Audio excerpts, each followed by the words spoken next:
City, got emergency for you. Alright. I got a United aircraft coming in, lost number 2 engine, having a hard time controlling the aircraft right now. He's at a 29,000 right now, in descent into Sioux City right now. He's to your VOR, but he wants the equipment standing by right now. Radar contact. Okay, so you know we have almost no controllability. Very little elevator and almost no aileron. We're controlling the turns by power. I don't think we can turn right, but I think we can only make left turns. Well, we're starting a little bit of a left turn right now. I mean, we can only turn right, we can't turn left. United 232 Heavy, understand, sir. You can only make right turns? That's affirmative. United 232 Heavy, safe souls on board and fuel remaining. We have 37.6 fuel and we're counting the souls, right? Roger. United 232 Heavy, Sioux City. We have no hydraulic fluid, which means we have no elevator control, almost none, and very little aileron control. I have serious doubts about making the airport. Have you got someplace near there that we might be able to ditch? Unless we get control of this airplane, we're going to put it down wherever it happens to be. United 232 Heavy, roger, stand by 1. United 232 Heavy, say again. Here's the airport to us now as we come spinning down here. United 232 Heavy, Sioux City Airport's about 12 o'clock and 36 miles. Okay, we're trying to go straight. We're not having much luck. 232, we're going to try to put it into Sioux City. United 232 Heavy, understand you're going to try to make it into Sioux City? There's no airports out that way that can accommodate you, sir. Okay, we'll head for Sioux City. We got a little bit of control back there. Only the runway. United 232 Heavy, the airport, the runway is 9,000 feet long, 150 foot wide. Okay, thank you. And United 232 Heavy, did you get the souls on board count? Never mind. Okay, right now, we don't even have time to let go to call the gal. Roger. 292. Roger, thank you. United 232 Heavy, do you think you'll be able to hold about a 240 heading? Okay, we're trying to turn to it right now. Roger. When you get turned to that 240 heading, sir, the airport will be about 12 o'clock and 38 miles. Okay, we're trying to control it just by power alone now. We have no hydraulics at all, so we're doing our best here. Roger, and we've notified the equipment out in that area too, sir. The equipment's here on the airport standing by, and they're sending some out to that area. Yeah, 232, we're going to have to continue one more right turn. We've got the elevators pretty much under control within 300 or 400 feet, but we still can't do much with the steering. United 232 Heavy, Roger, understand you do have the elevators possibly under control. We'd be able to hold altitude. Negative, we don't have it. We are better, that's all. Roger. United 232 Heavy, there's a small airport at 12 o'clock and 7 miles. The runway's 4,000 feet long there. Hey, I'm controlling it myself right now. As soon as the captain gets back on, he'll give me a hand here. He's talking on PA. Roger. Okay, United 232, we're starting a left turn back to the airport. Since we have no hydraulics, braking is going to really be a problem. I would suggest the equipment be towards the far end of the runway.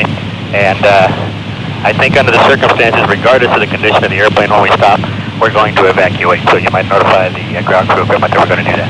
United 232 Heavy, Wilco, sir, and if you can continue that left turn to about a 220 heading, sir, that'll take you right to the airport. 20, right? 20 now.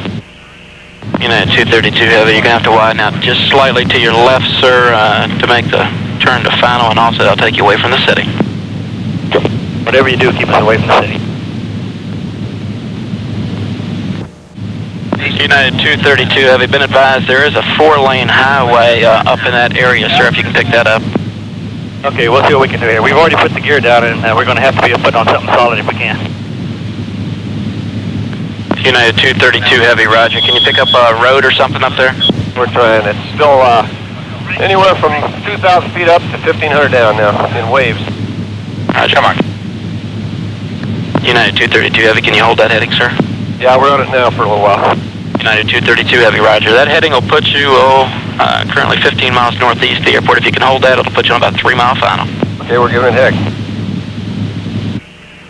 United 232 Heavy, roger. The airport's currently at your 1 o'clock position, 10 miles. And United 232 Heavy, if you can't make the airport, sir, there is an interstate that runs north to south to the east side of the airport. It's a 4-lane interstate. We're just passing it right now. We're going to try for the airport. United 232 Heavy, roger. And advise when you get the airport in sight. Got the runway in sight. We'll be with you very shortly. Thanks a lot for your help. United 232 Heavy, the wind's currently 360 at 11, 360 at 11. You're cleared to land on any runway. You want to be particular and make it a runway, huh? Say the wind one more time, please. Wind 010 at 11. Okay, we're all three talking at once. Say it again one more time. 010 at 11, and there is a runway that's closed, sir, that could probably work too. The south, it runs northeast to southwest. Pretty well lined up on this one, or I think we will be. All right. Get United 232 Heavy, roger, sir. Yeah, that's a closed runway. That'll work, sir. We're getting the equipment off the runway, and they'll line up for that one. How long is it? 6,600 feet, 6,600, and the equipment's coming off.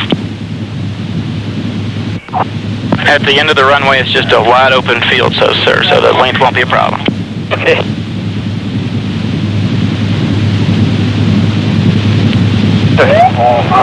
Isolate this.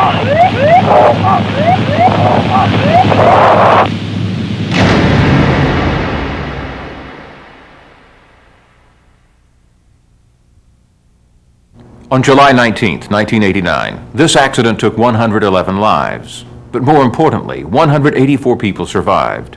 According to Captain Al Haynes, the pilot in command of the crippled DC-10 aircraft, the very high survival rate was possible only because of the team effort of the groups involved in handling the emergency. Captain Haynes refused to take the full credit for saving the lives of the 184 surviving passengers. Instead, he emphasized that he was only one of thousands who assisted in the survival effort. Of course, it took a highly skilled pilot to coordinate the team, but all pilots should be aware that the same resources and assistance provided to United Airlines Flight 232 is available to us as well. Many resources are available on request.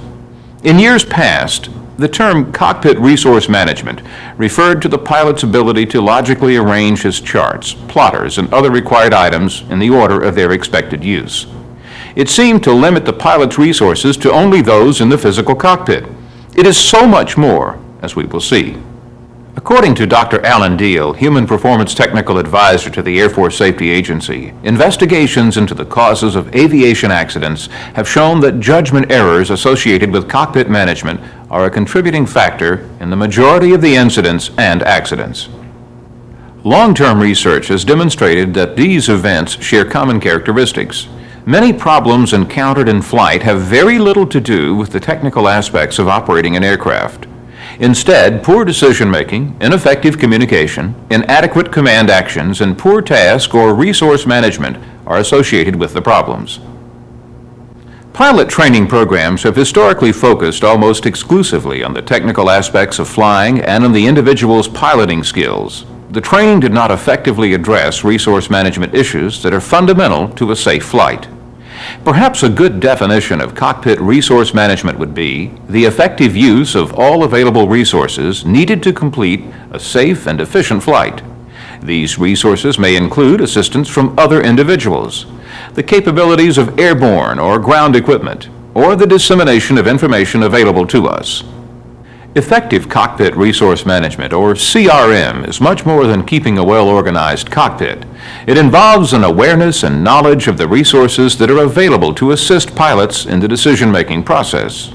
CRM encompasses everything we do to achieve safe and efficient flight operations, regardless of whether we normally operate single pilot or as a member of a multi-pilot crew.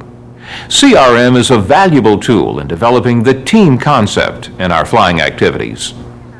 Because flying is a combination of events that require us to make a continuous stream of decisions, it is vital for pilots to develop this team approach to address both the expected and unexpected events that occur in the course of a normal flight.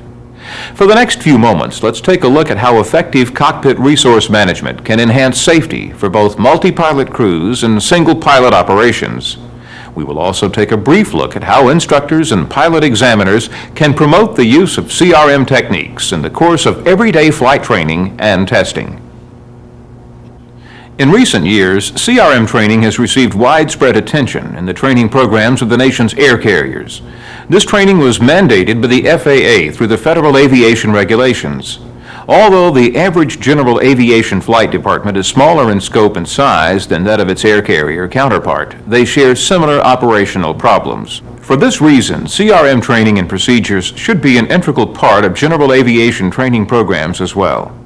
Effective CRM techniques encompass not only those areas of interest to the individual pilot, but equally important is the human interactions of individuals during multi-pilot operations as well. CRM helps to bring together the humanware, software, and hardware to achieve safe and efficient flight operations. Because individuals bring varied backgrounds and levels of experience to the cockpit, it is important for us to realize that no one individual has all the answers to the numerous decisions that are required in the course of everyday flight operations. Effective problem solving requires that all information, regardless of its source, be considered.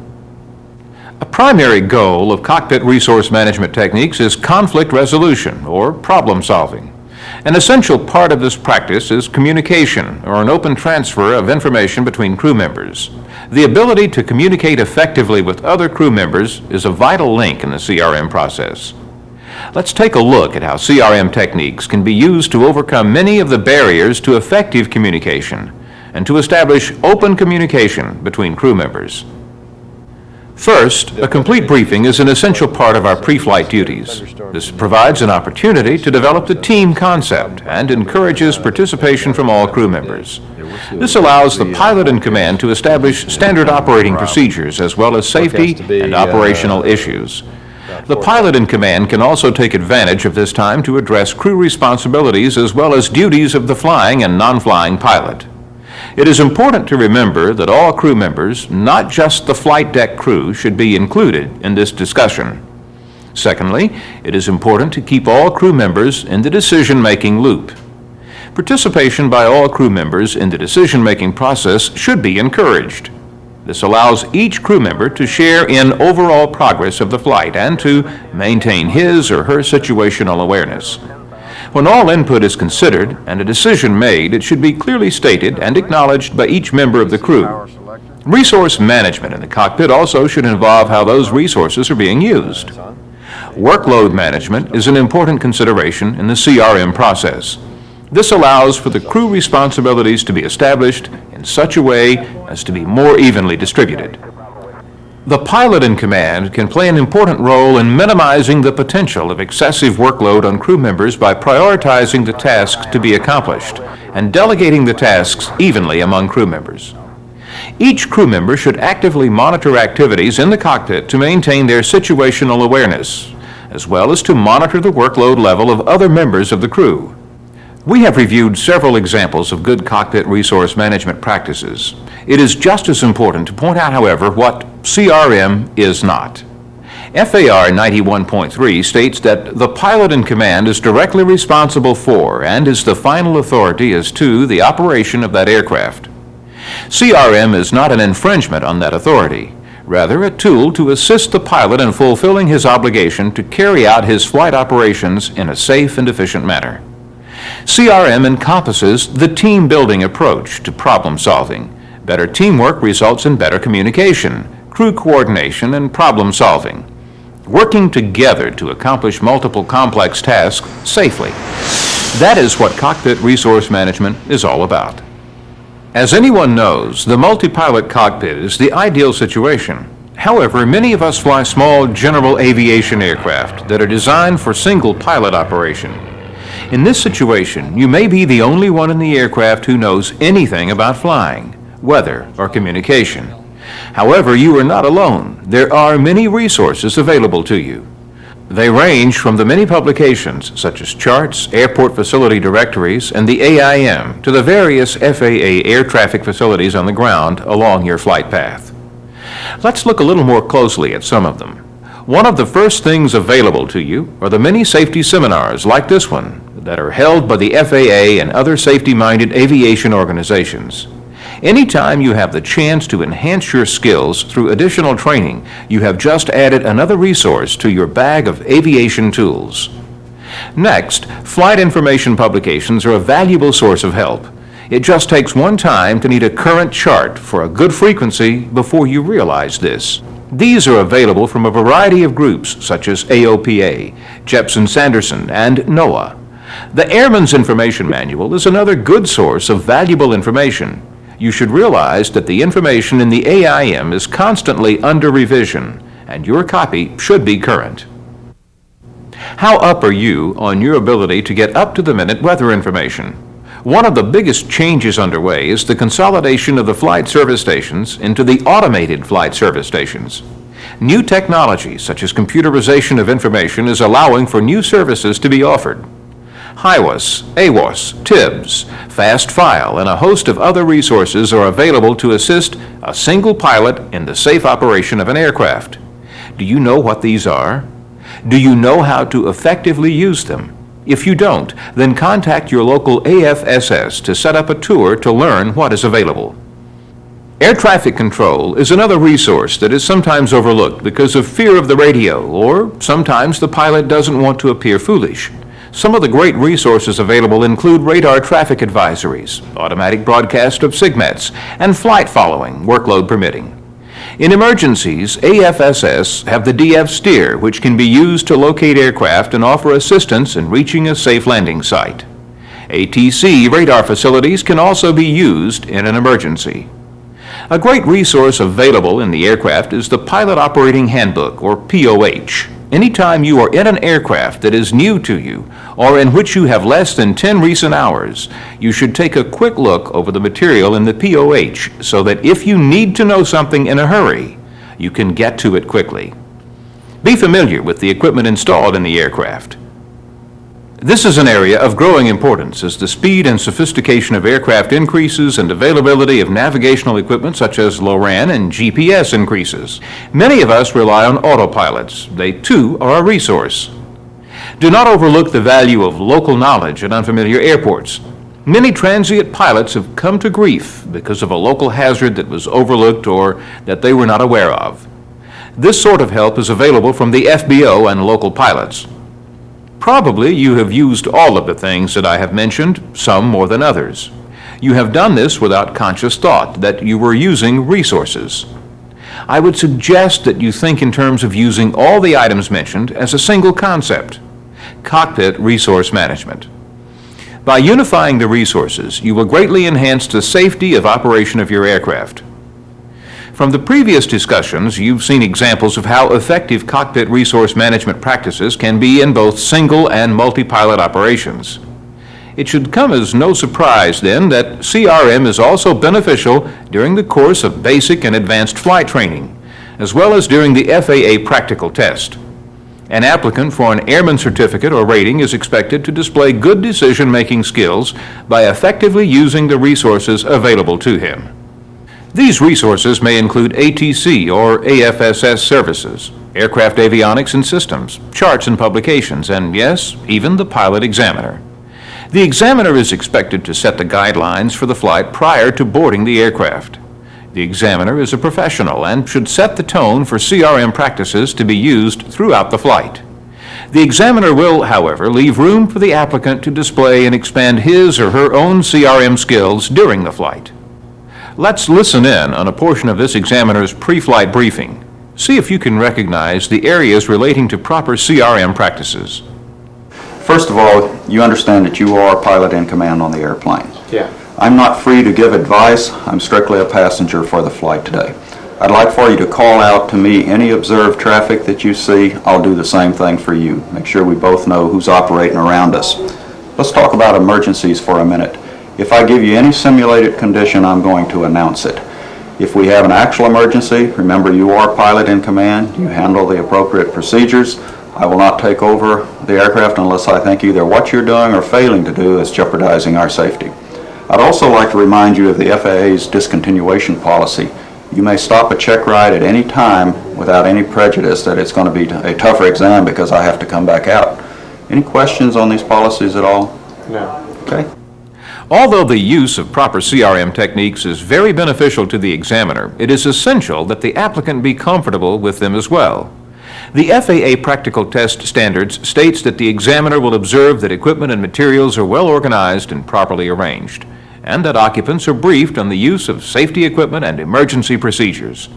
The applicant can establish proper CRM techniques early during the practical test by making specific requests of the examiner.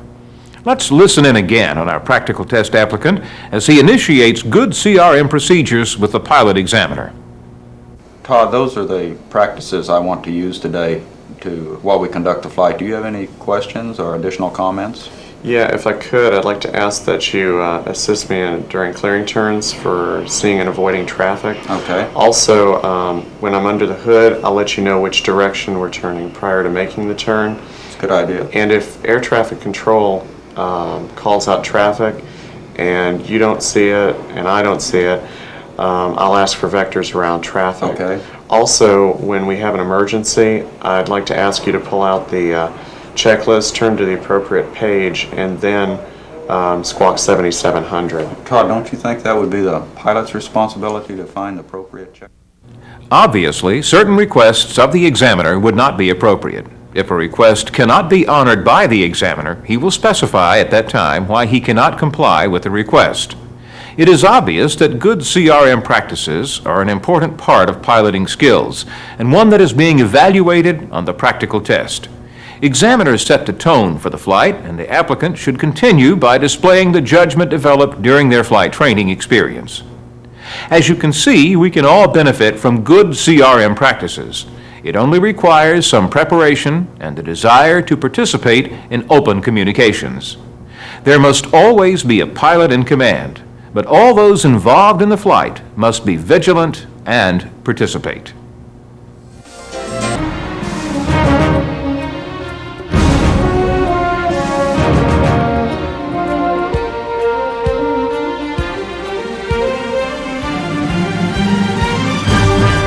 Welcome to the Federal Aviation Administration's Avoiding Airplane Upsets video. This video is a product of the FAA's Safer Skies agenda, a renewed commitment between FAA and industry to develop educational programs designed to reduce the number of aviation accidents. Hi, I'm Sean Elliott, the President of the National Association of Flight Instructors. One of the most important missions of our organization is safety. Most flight instructors define safety as minimizing risk through quality training and education. The members of the IAC, or International Aerobatics Club, share this definition. The IAC is a competitive aerobatics organization, but more importantly, its focus on safety affects all types of pilots flying all types of aircraft.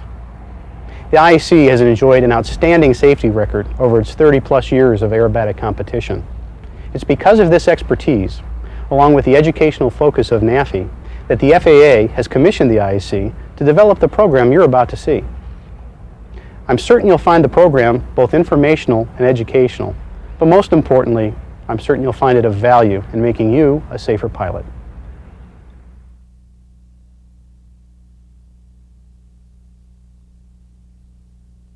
Mike Goulian can boast such accomplishments as being named U.S. Unlimited National Champion, being a 3-time member of the U.S. National Aerobatic Team, and securing multiple medals at the World Aerobatic Championships. Goulian is also a certified flight instructor, specializing in aerobatic instruction.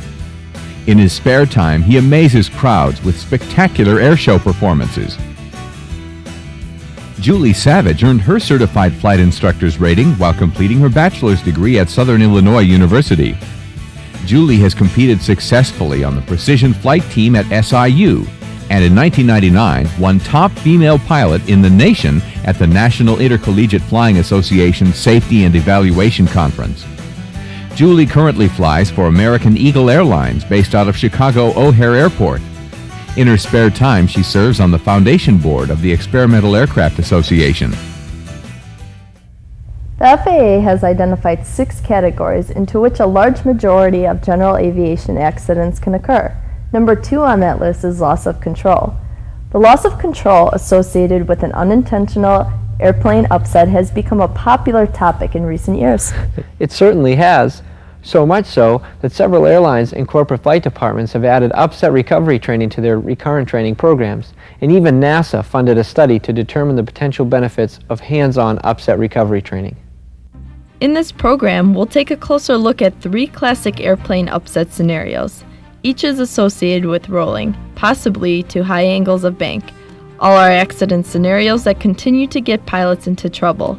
We'll also discuss strategies to help you recognize and avoid situations that can lead to these or similar roll upsets.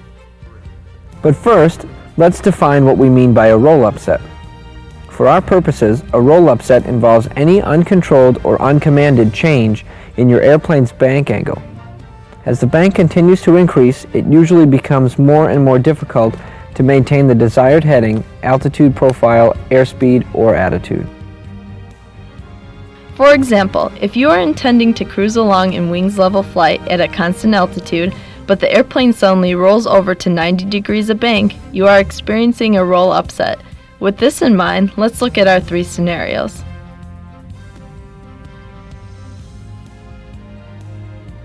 Roll upsets have been with us since the beginnings of power flight. These potentially disastrous scenarios have been, and continue to be, concerns that we, as responsible pilots, must deal with. The first roll upset scenario develops from a botched turn and results in an uncontrolled descending spiral. Although the process leading to this upset can start from any bank angle, it's usually associated with steeper bank turns. While attempting to turn, the pilot unintentionally allows the bank angle to increase without simultaneously increasing back elevator pressure. The pilot is slow to react as the nose of the airplane drops below the horizon. Airspeed increases noticeably as the altimeter and vertical speed indicator show a rapid loss of altitude. Meanwhile, bank angle remains high due to the natural overbanking tendency of the spiraling airplane.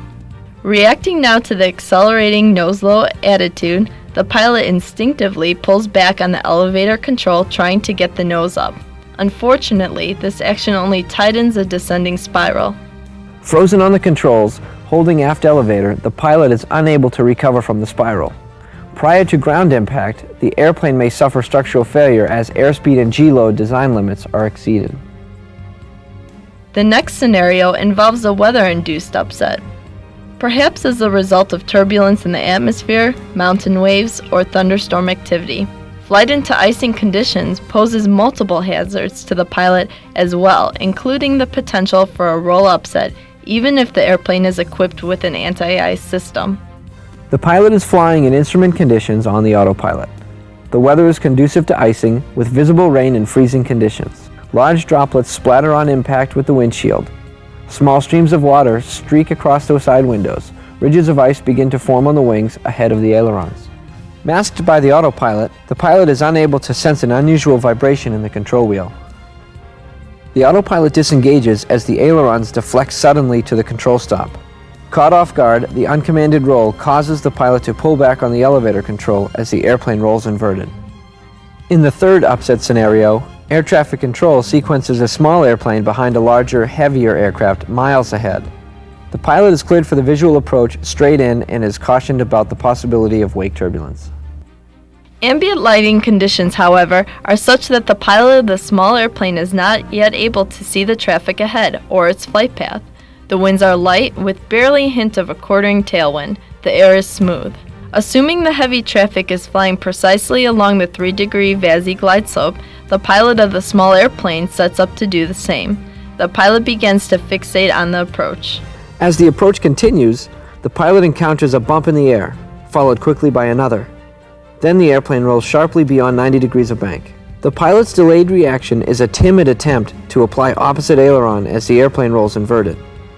The unusual attitude, sudden loss of altitude, and loosely secured seatbelt cause the pilot to pull back on the elevator control. These accident scenarios actually share a number of common traits. In each case, the pilot did not recognize warning signs until the scenario turned into a full-blown unusual attitude. The pilot's situational awareness was compromised prior to each roll upset as well. Corrective actions either were initiated too late or were not applied fully to counteract the increasing angle of bank. And in each case, the pilot's natural instinct to pull on the elevator control aggravated the situation and detracted from the pilot's ability to apply corrective aileron.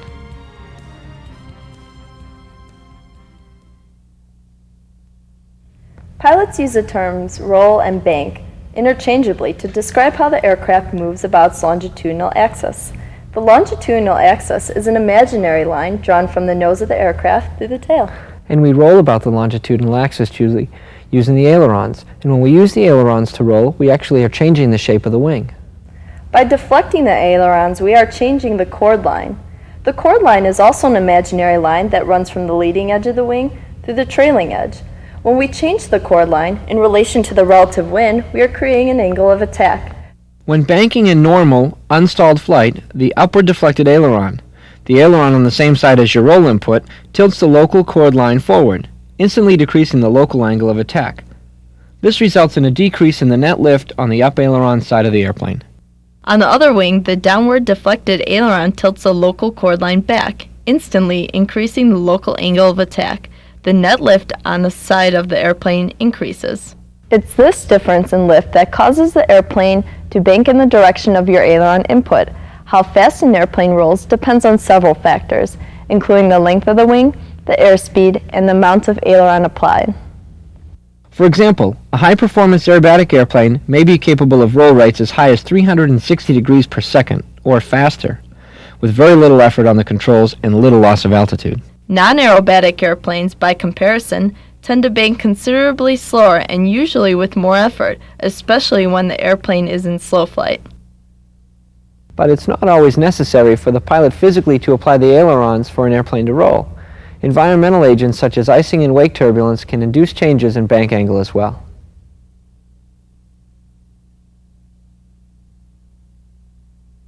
Surface winds are reported as light. The air is smooth.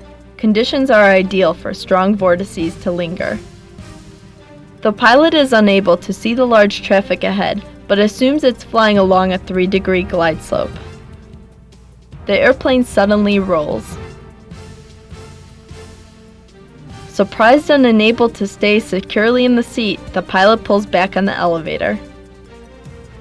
Again, the best overall strategy is to avoid these roll set scenarios in the first place.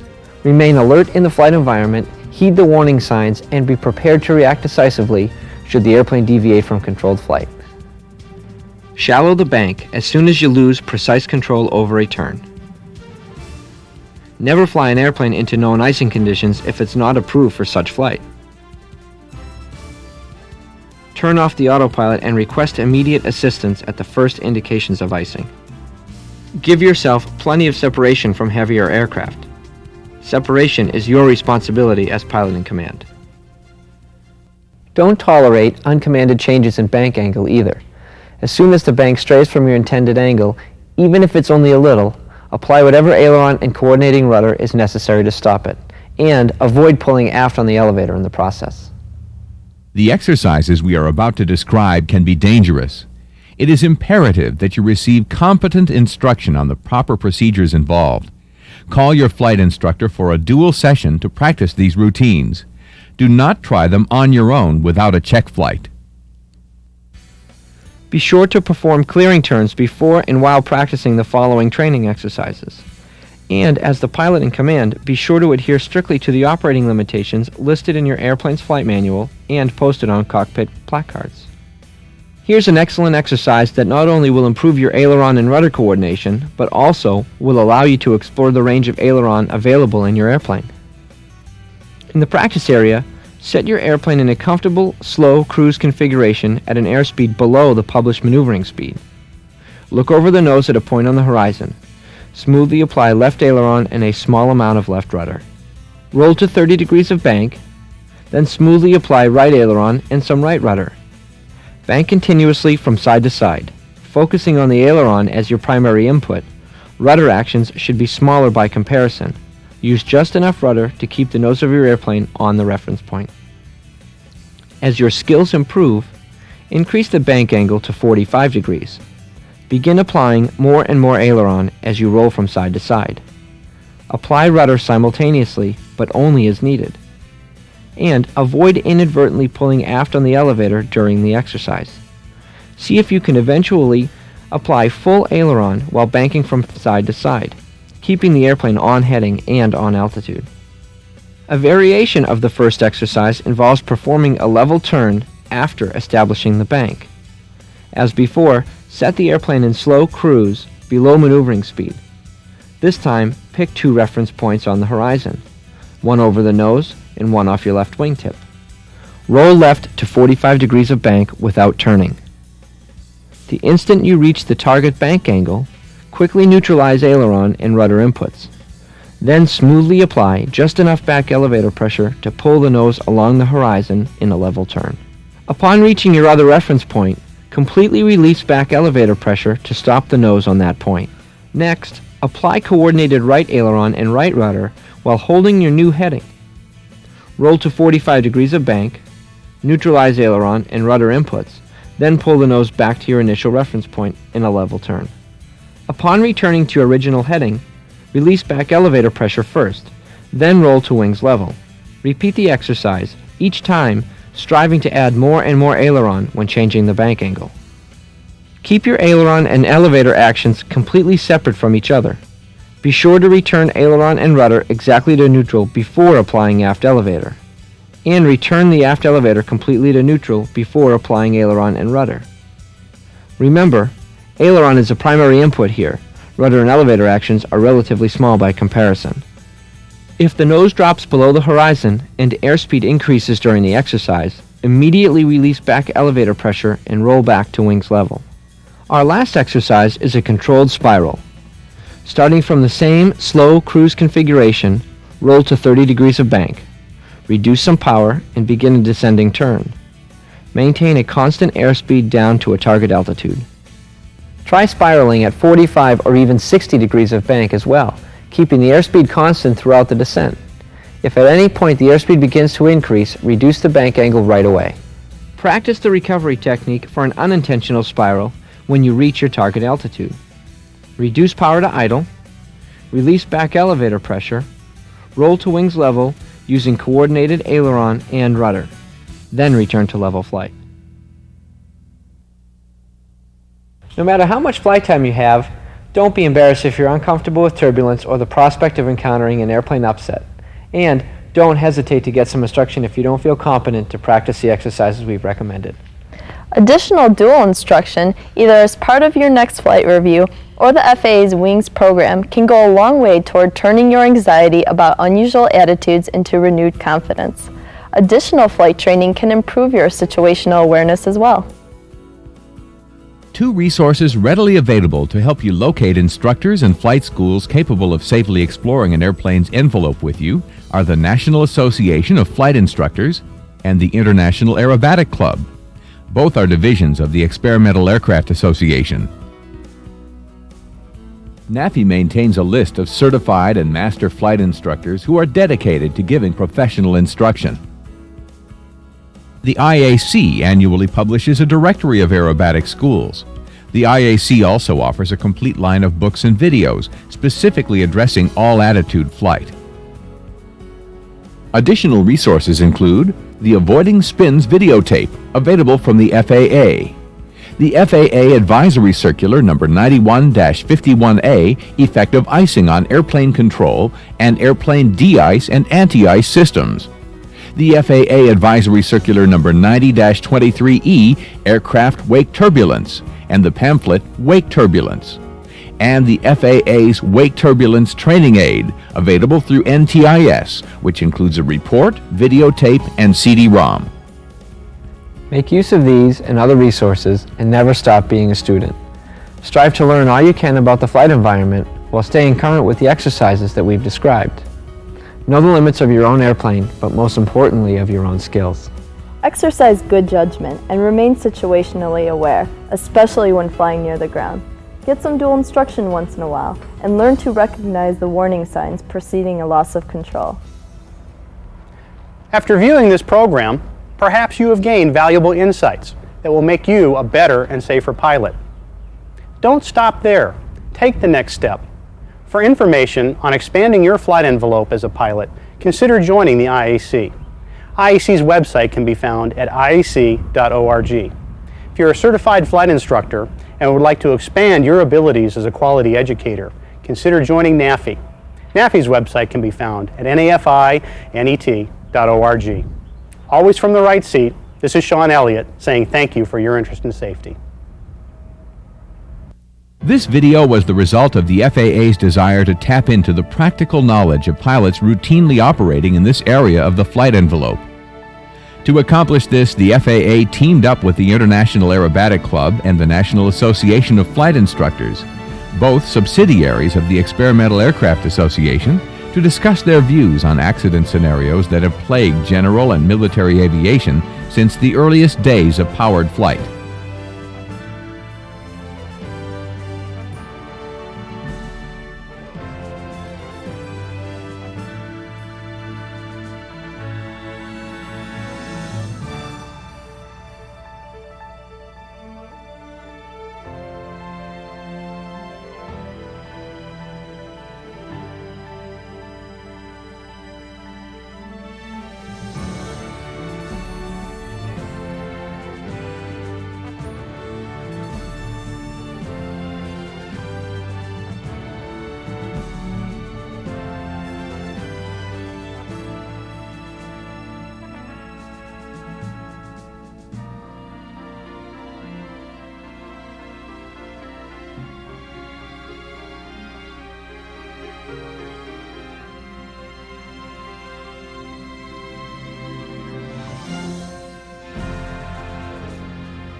Nothing has a potential of changing people's lives more than aviation. It changed entire cultures because suddenly the boundaries that we had were no longer the boundaries. Aviation comes with some risk, and if you are going to be a part of the aviation industry, you must understand that risk and you must mitigate that risk as much as possible. Otherwise, your industry is not going to grow. Safety has to begin with an industry that is dedicated to safety. And the FAA's job is to oversight their compliance with safety. If you can find the system, find the threads, and then foster collaboration on safety in particular, I think that's where the breakthroughs are going to come. We're committed to it, and when FAA and the industry are committed to things, we have accomplished tremendous results.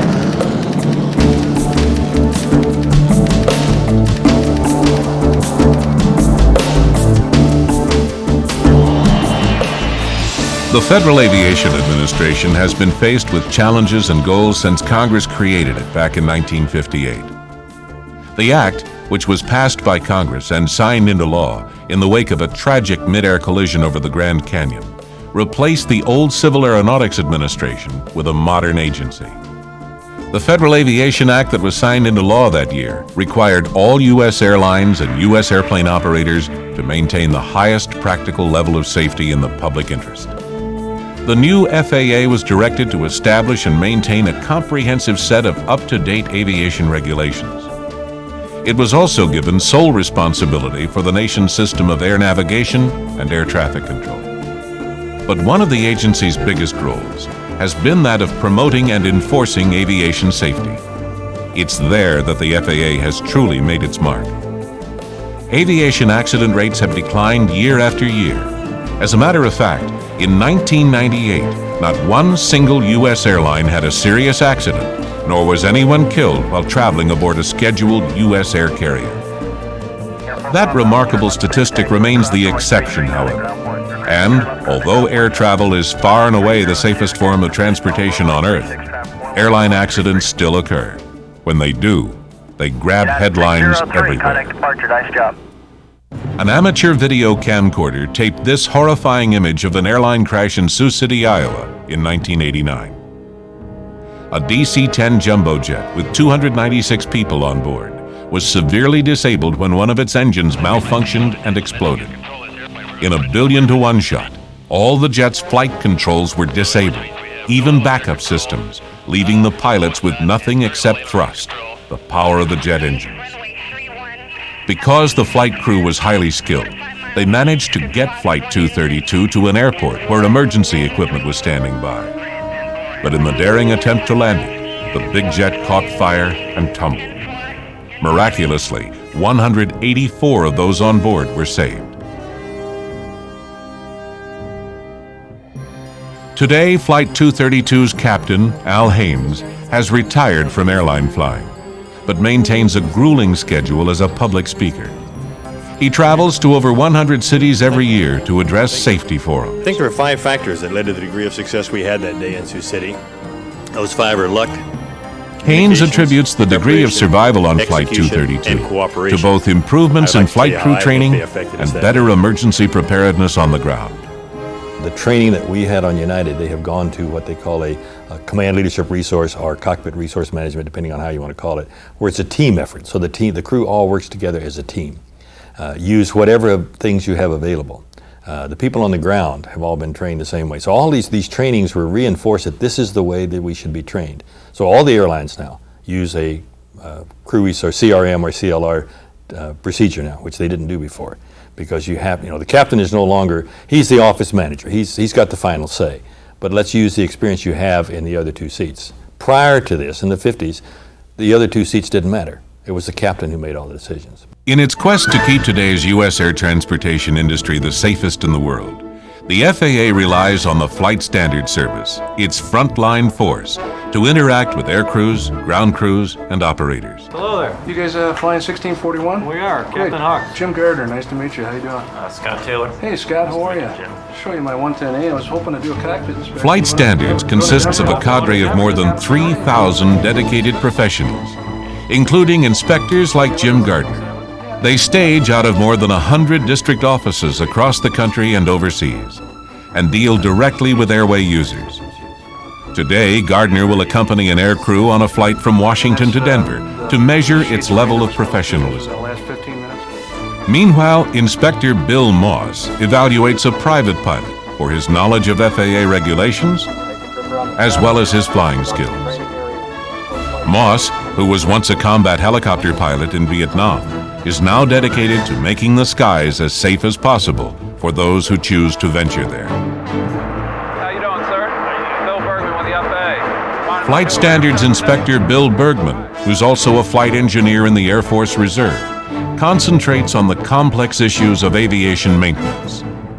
Bergman inspects aircraft of all shapes and sizes, from big jets to helicopters, to help make sure they are safe to operate. Inspector Mona Tyndall, whose specialty is aircraft radios and avionics, may also be called upon to spot check aircraft operators, like Ron Gatewood. Tyndall's job on this particular day is to make sure that Gatewood's airworthiness inspections, licenses, and certificates are all up to date. All inspectors share in this responsibility. Like most operators, Gatewood passed this check with flying colors. The Flight Standards Service also provides an ongoing series of aviation safety programs throughout the U.S., including regular seminars to help encourage safety and proficiency. The instrument conditions is the leading cause of general aviation accidents. The FAA knows that those who regularly attend these seminars have better than average safety records and awards those who achieve safety-related goals. Flight Standards inspectors even regulate and monitor air shows to keep them safe for the general public. Air shows are one of the most popular outdoor events in America. They help inspire young people to seek out careers in aviation. And, although exhibition flying is risky by nature, the FAA wants to be certain this form of entertainment remains as safe as possible.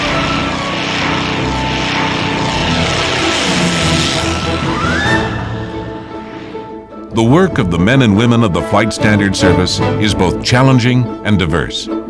Flight Standards inspectors are typically seasoned professionals with years of experience in aviation.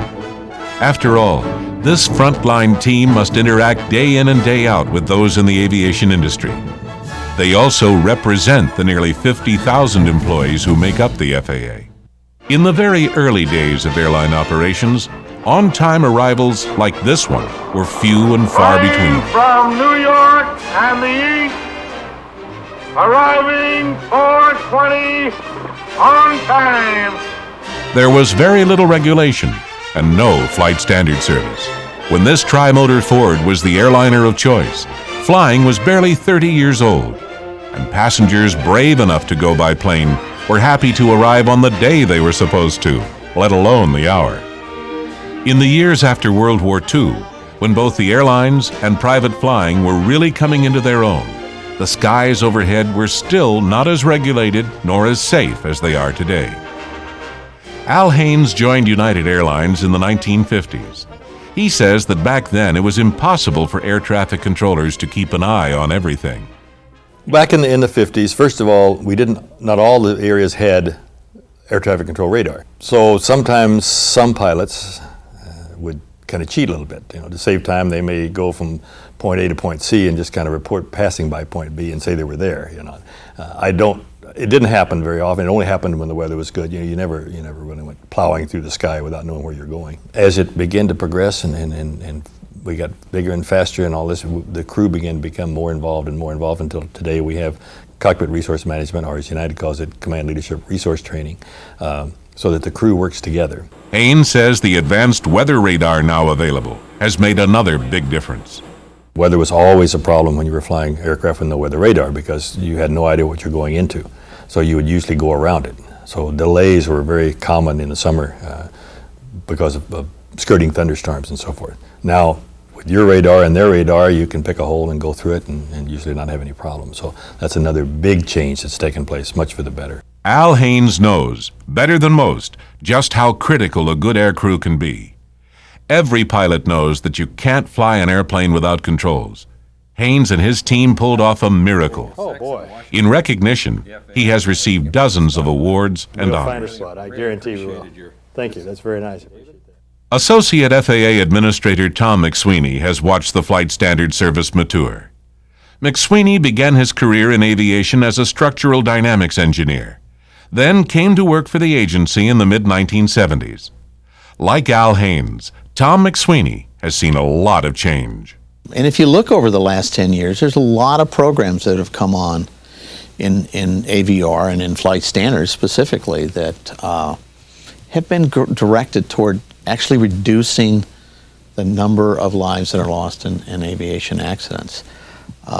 The training programs, the air carrier training programs to get the pilots to talk to each other, to get the pilots to have better communication in the cockpit. Those are very important. We are already seeing benefits of those.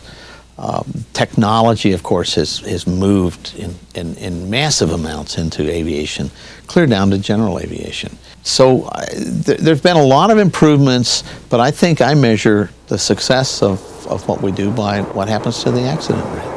McSweeney says that although the accident rate has been going down, the increasing popularity of jet travel is putting greater demands on the FAA to root out all the causes for airplane mishaps and eliminate as many as humanly possible. We still have to make a great big improvement because, especially in air carrier operations, they're moving up so fast that if we don't reduce the accident rate over the next 10 years very dramatically, and we say fivefold reduction, that the accident rate or the number of accidents per whatever time frame you want to have are actually going to rise. And we believe that that's just an unacceptable thing. The result is an ambitious new program called Safer Skies, which will require a lot of assistance from flight standards. McSweeney explains that the Safer Skies agenda is a whole new way of thinking about safety. How do we actually get to a fivefold reduction? It's a question that I asked about a year and a half ago. I said, we've been talking about this fivefold reduction, but where's our line in the sand? Where's our mark on the bark where we say, this is what we're going to do, and we know that it's going to give us a fivefold reduction? And the Safer Skies agenda is the way of doing that. It's a whole new way of thinking about safety. And the key here is to take the data and find out where we should focus our resources to have the biggest bang for the buck. What we historically have done in the FAA is be driven by a lot of different influences. People want this, and another constituency wants something else. And that leads us to doing a lot of things, but is the payoff of those things worth the resources we spend on them, or could we actually save more lives if we funneled those resources to different programs? So taking the data, you identify your highest risk categories, and then you do an analysis of probable causes of all of those accidents, and you drill down and you keep asking questions, why? And you get to what we call root causes. Peggy Gilligan is Tom McSweeney's deputy. The two were part of the team that spent 2 years just laying out the data collection and analysis profiles for Safer Skies. The job now is to sift through the arriving data to search for ways to fine-tune safety. Now the hard work begins. The analysis, understanding what happens in an accident scenario, looking at similar accidents to see what's happening across the board that's similar. Why are pilots doing what they're doing? Why does the aircraft do what it does? What happened at the airport environment? So that we can determine where we put our efforts to make corrections. Is it pilot training? Is it a change to the aircraft? Is it air traffic control procedures that might need to be changed so that we can change the environment so that that set of circumstances don't occur again? That's the hard part. Gilligan says the search for root causes is vital and very dependent upon data collection by flight standards. It takes longer than any of us would like, but we're trying to give it the right time, the right amount of time, so that we're sure we get the right output at the end. The ultimate success of the Safer Skies agenda will depend on newfound cooperation between the FAA and the aviation industry. I have to say it's actually been a pleasure and a joy to put together this agenda, because we really got a lot of energy around working together to solve the real problems. We've broken the agenda into several sections, one where we're focusing on commercial aviation, because while the issues are very similar, the solutions are different. The regulatory relationship FAA has is different between the commercial segment and the general aviation segment. And then we have a special focus on cabin safety because we think there are real areas of improvement there in terms of passenger injuries and passenger responsibility. What we've learned is it's not just the operator or the crew member that has safety responsibility. Passengers have a responsibility to understand what they can do to enhance their own safety, and we're trying a real focused education for them in that element of the agenda. But looking at the commercial aviation agenda and the general aviation agenda, we met with groups of industry representatives, and in both cases they embraced the idea of working together to enhance safety. They accepted as part of their responsibility the need to reduce the fatal accident rates, and that was very encouraging for people, all of us, to realize it isn't a government responsibility, it's not an industry responsibility, but it's a shared responsibility. Pat Andrews, a leader in corporate aviation safety, agrees that the need for collaboration is vital. Just like my business is diverse, the entire industry is diverse. Everybody has a certain part of the business that they're pursuing. Maintenance operations, flight operations are very different. Air traffic has its own set of issues. But until you can take all of those players and find their common threads, what binds this industry together? This is a system. It's not just a collection of independent players. Like Al Haynes, Pat Andrews is a fellow recipient of the coveted Presidential Citation from the Flight Safety Foundation. Andrews manages a worldwide corporate jet operation and is responsible for a large fleet of executive aircraft and hundreds of personnel spread across the globe. Andrews accumulated thousands of hours as a corporate pilot before assuming her role in management. She, like most of those who earn their living in aviation, loves to fly and, when time permits, slips away with her family for brief side trips in her husband's single-engine plane. Those trips are few and far between, however, because when she isn't looking after her corporate responsibilities, she's working on safety issues. Andrew says one critical key to gathering the data needed for the success of the Safer Skies agenda is the need for more trust between airway users and the agency. The challenges are huge, there's no question, but the FAA, I think, is beginning to understand the importance of trust. And especially if you're talking about general aviation, there's a lot of work to be done there. Taking a position of being, seeing the operators in the system as customers is an important first step. It's not unlike someone in my job, a manager, saying my employees are my customers, and they really are. Because at the end of the day, what I want them to do is I want them to come in, bring all their energy there, and then make good decisions about the work that they do every day without looking over their shoulder, without wondering, what am I thinking about the job that they're doing? They have to know that they've got my backing and that I'm supporting them in what they're doing every day. That allows them to focus on the decisions that they make. Good decisions in aviation are vital, especially at 30,000 feet. One of Jim Gardner's duties as a flight standards inspector is observing pilots in the safety of a high-tech flight simulator as he puts them through the rigors of realistic in-flight emergencies. It's all part of risk management, of keeping the ball in your court. In the simulator, Jim can create any one of dozens of critical problems for pilots. He can suddenly make an engine fail on takeoff and watches to see that the aircrew works together as a team, identifying and shutting down the correct engine, controlling the plane, and landing the aircraft smoothly and efficiently.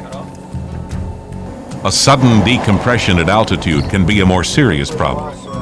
The airplane must be controlled, oxygen masks must be donned, and a rapid descent to a safe, lower altitude must be made as quickly as possible.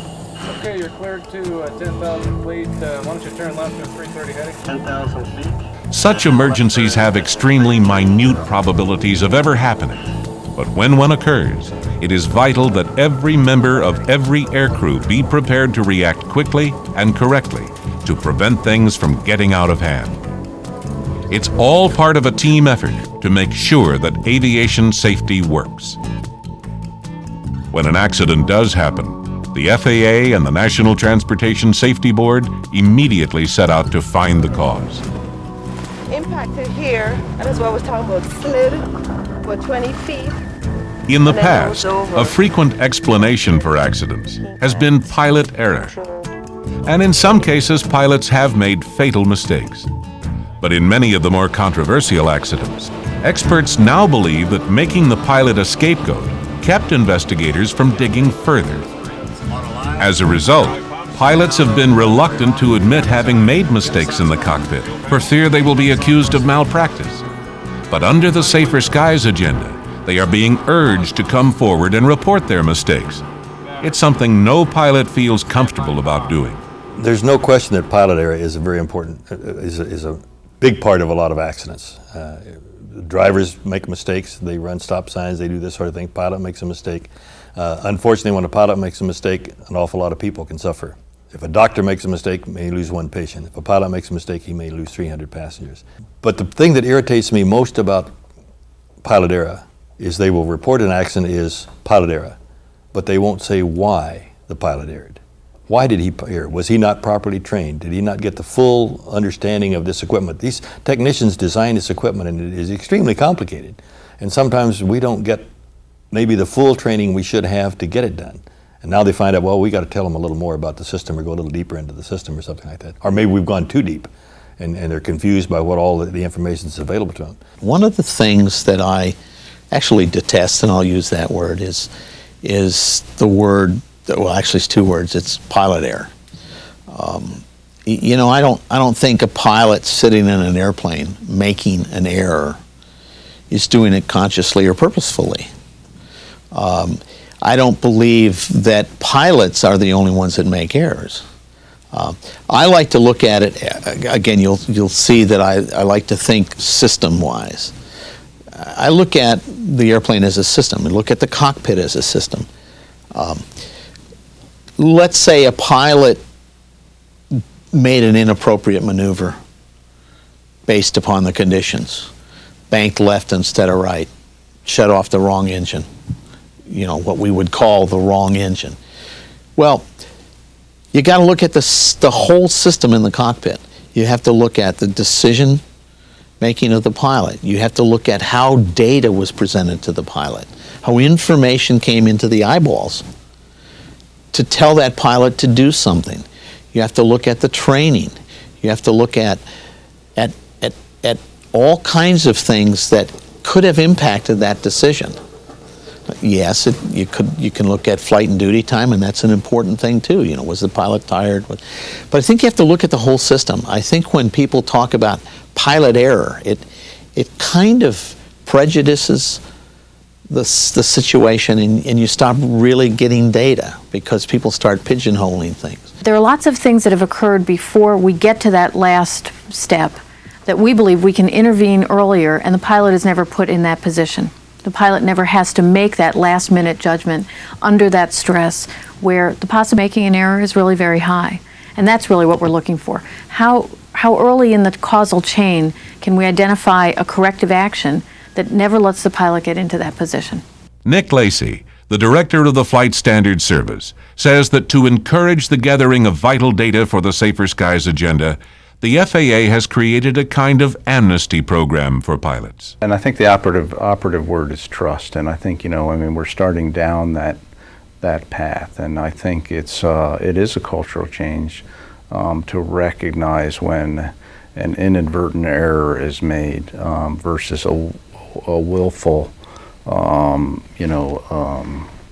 overlooking of a regulation, that there is a difference. And we are interested in the safety arena at getting at that mistake that is made, whether it be a mechanic or pilot or anyone, a weatherman, anyone associated with the entire safety system out there.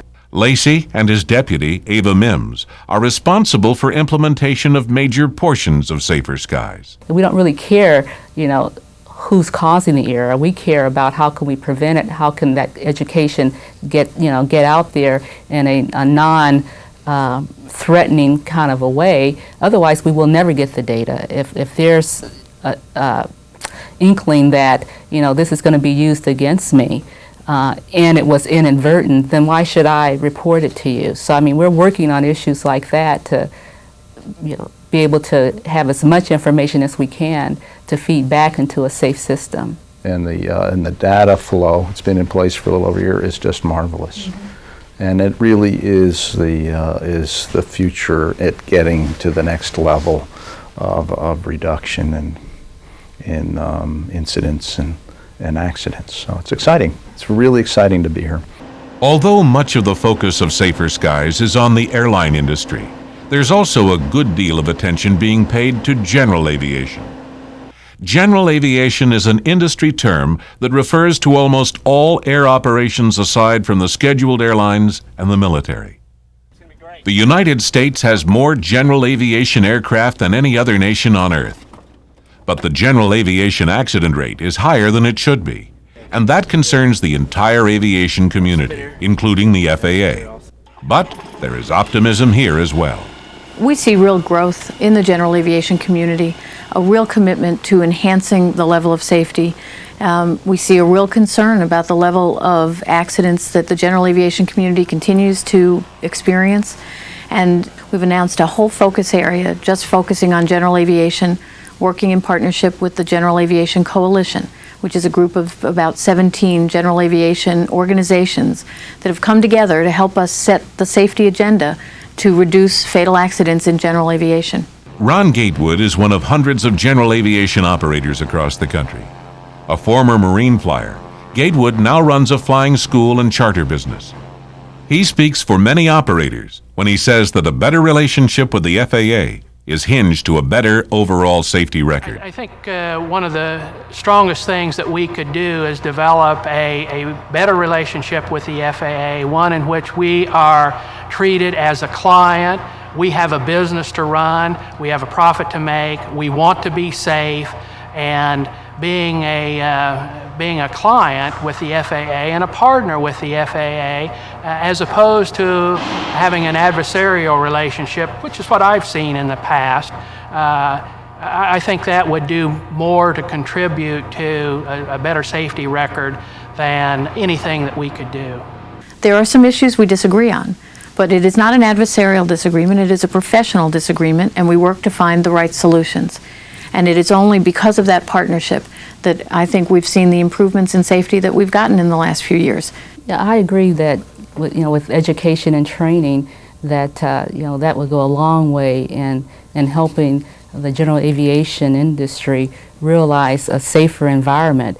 I mean, when I think about aviation, I think about the folks that are Oshkosh and Sun and Fun. That, I mean, it's in their heart and it's in their blood. I mean, they are out there having fun doing what they're doing, and I think it's incumbent upon us to make sure that it remains fun. And if it's things such as the production of our seminar in the box that our safety program managers have worked in partnership with industry. If it's my good buddy Bill O'Brien, I think you probably know, who writes a lot of articles on general aviation safety. He's our national resource specialist for safety, along with Roger Baker.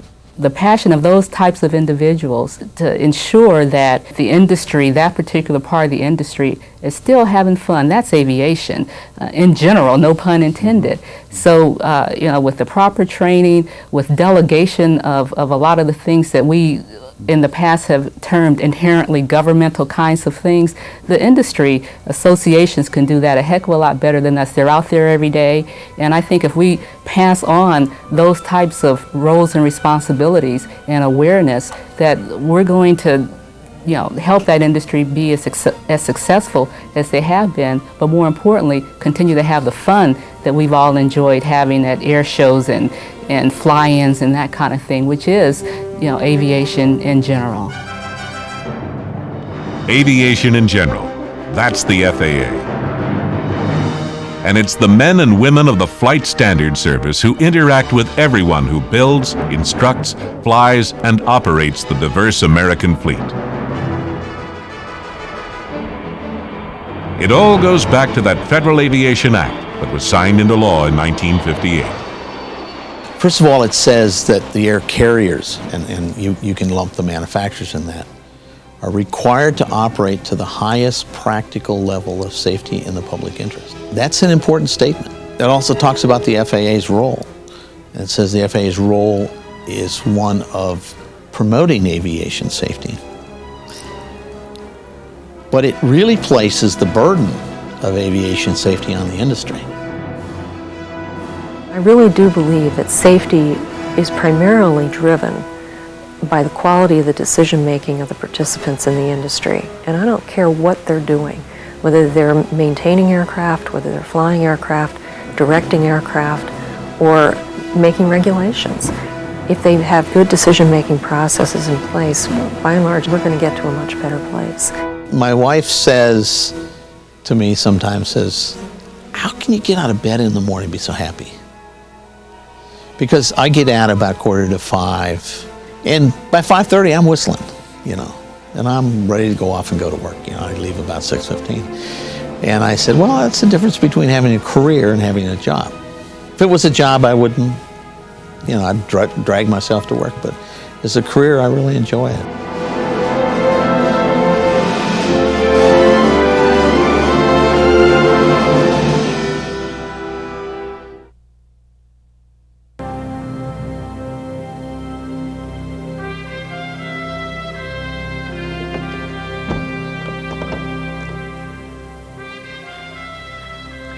Over the past few decades, the helicopter aeromedical industry has proven itself to be a very effective means of saving the lives of those who are critically ill or injured.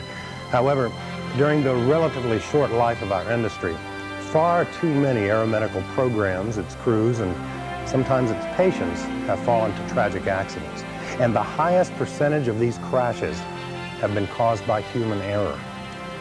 Now, often this fact leads us to ask the question, what was the pilot thinking? Why did he act the way he did? And what's even more confusing is why are the same mistakes still being made over and over again throughout our industry? As you go through this training and watch the scenarios, we suggest that you heavily concentrate on the error chain depicted in each scenario and how these steps ultimately lead to a crash. Ask yourself, what were the contributing factors? Were there opportunities to break this chain? Was there a specific culture in a program that affected the pilot's decision-making? And finally, were there direct and/or indirect pressures that influenced the pilot's decision? And finally, before we begin with the scenarios, there are two major points to note. First, none of these scenarios are contrived.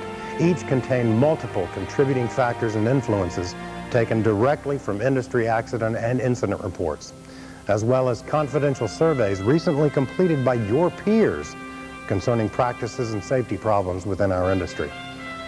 And second, this video would not be possible if it were not for the support of aeromedical helicopter operators, hospital programs, and their crews, as well as all of the other supporting agencies named in the closing credits of this video. These companies donated their equipment, personnel, and the display of their logos to demonstrate unsafe safety practices in the sincere hope that taking a proactive approach through this training will help to significantly improve the safety record of this worthwhile industry. Now let's begin with the first scenario.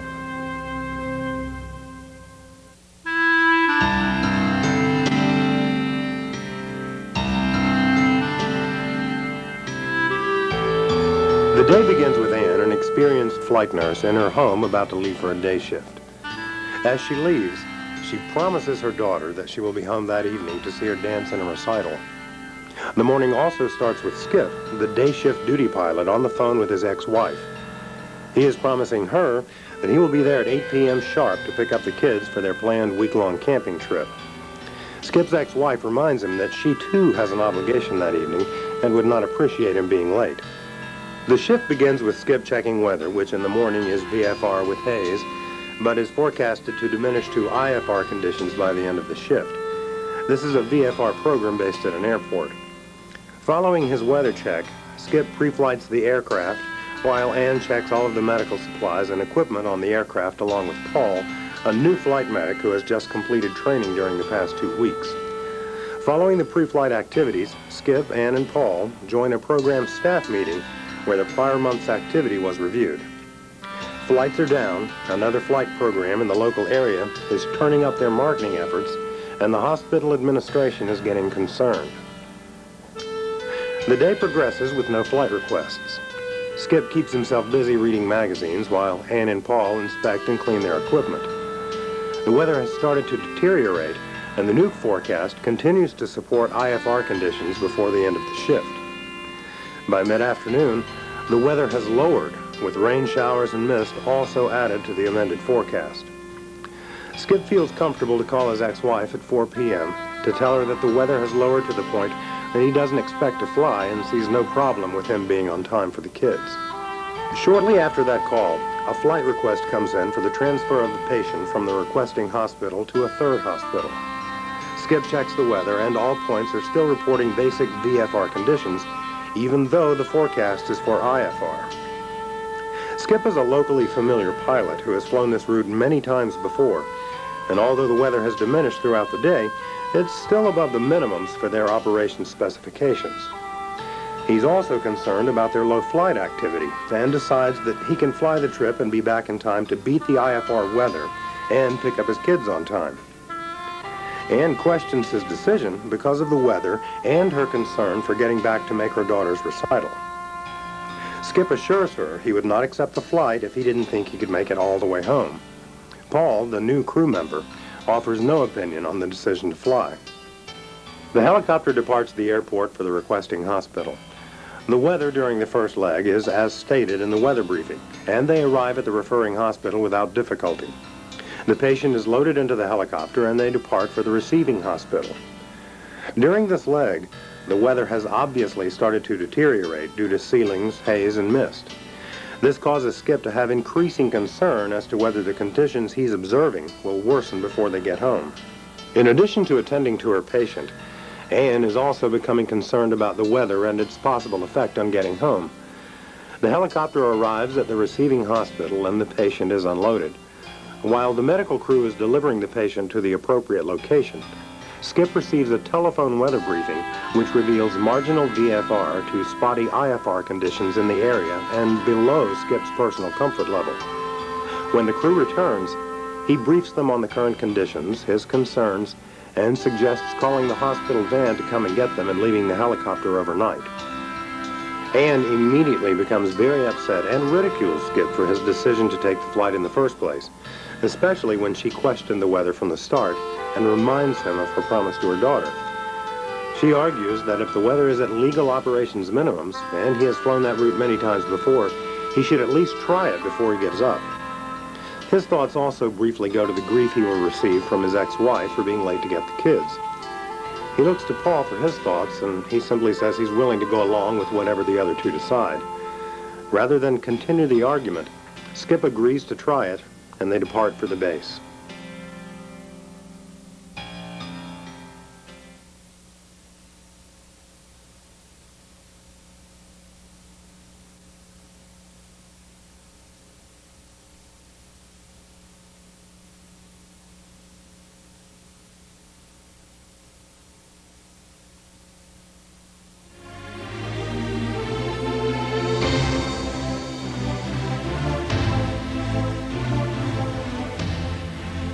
This hospital-based program has been in continuous service for 15 years and using the same vendor for the past 10 years.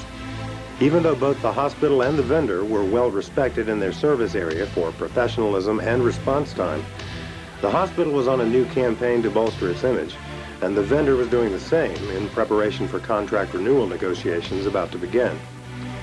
One area of major concern to the hospital was the drop in the number of scene requests the program received. Recent staff meetings had focused on this concern and ways to improve the scene call numbers. Numerous in-service training and PR flights have been conducted to bolster the use of air care for scene calls, as well as provide additional training for first responders, and it worked. On a beautiful VFR day, the dispatch center received a call from a nearby county for air care to respond to a single-car accident involving a mother and her son. The duty pilot was an experienced aeromedical pilot, but relatively new to this program, and was delighted that a flight request for a scene run had finally come in. Upon departure, the pilot entered the coordinates that the first responder unit called into the air care dispatch. What the dispatch center and the pilot did not know is that the first responder called in incorrect coordinates, which would send the helicopter to a point in the county 15 miles away from the actual scene. When the pilot arrived at the point given, there was no sign of any accident or landing zone. Still new to the area, descriptions of highway numbers and intersections at the actual scene did not help. However, the medical crew was familiar with some of the landmarks they were over, and the pilot relayed this information to the local first responder. Additionally, the first responder's explanation of where they were allowed the air care dispatcher to look up the location on their county grid maps and plot their own lat-longs to give to the pilot. The error was finally cleared up, and the helicopter proceeded to the actual scene location with an ETA of about 12 minutes later than planned. Because the mother was already removed from the vehicle and the helicopter had not arrived, EMS elected to send her by ambulance to a local hospital for initial evaluation. The landing zone was a field next to the road, and EMS and fire crews blocked the road from all traffic for the helicopter. The pilot landed the helicopter so as to position the loading side toward the accident, which also kept the tail rotor out of the direct path of the cruise. However, this put the tail into the wind. Since rescue crews were still working on extricating the child from the vehicle, the pilot elected to shut down the helicopter during the wait. Approximately 5 minutes later, the child was freed from the vehicle and loaded into the helicopter. It was obvious to the pilot that this child was in very bad condition and needed to get to the trauma center as quickly as possible. Once the area was clear of ground personnel, the pilot started the helicopter's #1 engine. During the process, a hot start occurred.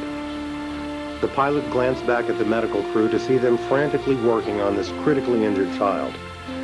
They had no clue that the hot start even occurred or that a problem might exist. The pilot tried the second engine, which started normally, followed by an acceptable restart of the first engine. He still had no idea if any damage had occurred and considered aborting the mission. However, with a blocked roadway, a critically injured child, and engines that seemed to be running fine, the pilot ultimately elected to depart for the trauma center.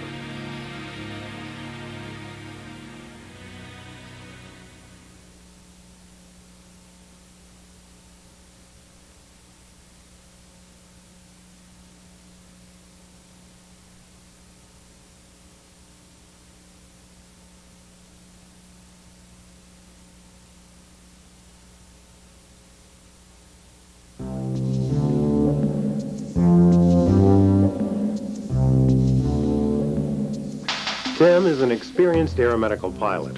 His VFR program works him on a 7-on, 7-off schedule, alternating each tour with days or nights. He was currently on his 6th night of a 7-night tour. This was a particularly long week with no flying due to lack of requests or marginal weather forcing the flights to be turned down. This didn't bother Tim too much since he wasn't in the flying mood. However, the lack of activity was taking its toll on the medical crew. By this point in the tour of nights, they were bored, restless, and tired of having to do make-work projects. In spite of the inactivity, Tim still didn't get much sleep during his nights on duty. He was concerned about his financial situation, which was strained due to a new home he and his wife were having constructed. In an attempt to alleviate some of his money concerns, he was working a second job during his off weeks and when he was on nights. Most of the work was for a friend of his who owned a fly fishing retail store. Tim was making good use of his outdoor skills and knowledge in retail sales by performing many functions at the store. He had worked there on this day up until it was time to leave to report for his duty shift at the hospital. The call came in at dusk for an inter-hospital transfer back to Tim's program base. The weather check revealed that the conditions were at best marginal VFR, with scattered rain showers and thunderstorms in the forecast. The weather was legal, but questionable. Additionally, the weather information at the location of the referring hospital was minimal. The doctor at the referring hospital was becoming concerned as to why it was taking so long for the helicopter service to decide whether they would be coming for the patient. He was a privately rated pilot and decided that the conditions were acceptable and phoned the helicopter pilot directly to advise him of this, and that this patient was in serious need of services they could not provide. Tim briefed the medical crew, and they suggested just having a look and turning back if it wasn't good. Tim decided to give it a try, and the helicopter and crew departed for the referring hospital. The weather didn't change, but it was not good. The workload was high, and Tim was continuously deviating around the rain showers. Upon arrival at the referring hospital, the weather was a little worse, but he found the hospital pad and landed without incident. While the medical crew was packaging the patient, Tim became increasingly concerned about the weather. When the medical crew came out with the patient, it was obvious to Tim that they were going to have their hands full. The referring hospital had waited until the very last minute before they called for more advanced help. Additionally, Tim realized that the patient was a very close friend of his. They loaded the patient, and Tim started the helicopter and departed. The workload remained high, and more deviations were required. The medical crew were oblivious to the conditions. Their hands were too full with the patient, whose condition was worsening. Now Tim has a new concern: fuel. All the deviating has taken its share of his normal fuel, and he is unsure of his ability to safely make it back to his hospital without seriously compromising his fuel reserves, and there were no airports along the way to obtain fuel. Uncomfortable with the fact that he might land back at his hospital with only 10 to 15 minutes of fuel remaining, he is considering diverting to a nearby community hospital with a helipad. This would require the patient to have to complete the trip by ground. However, he was also concerned about the criticality of this patient and the urgent need to get to his hospital. Tim elected to continue on to the medical center.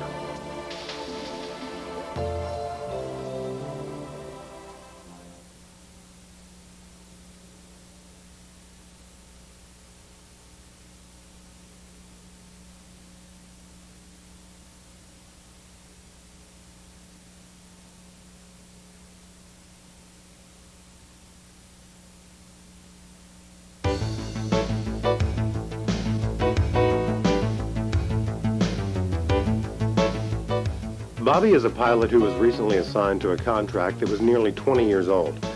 From the very start, Ken, the long-tenured lead pilot at the base, took on the role as mentor to Bobby. At first, Bobby was happy with this because the feedback from the vendor on Ken was very good.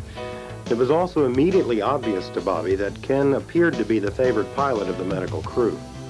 It was also obvious to Bobby that things were done differently at this base compared to his prior assignment.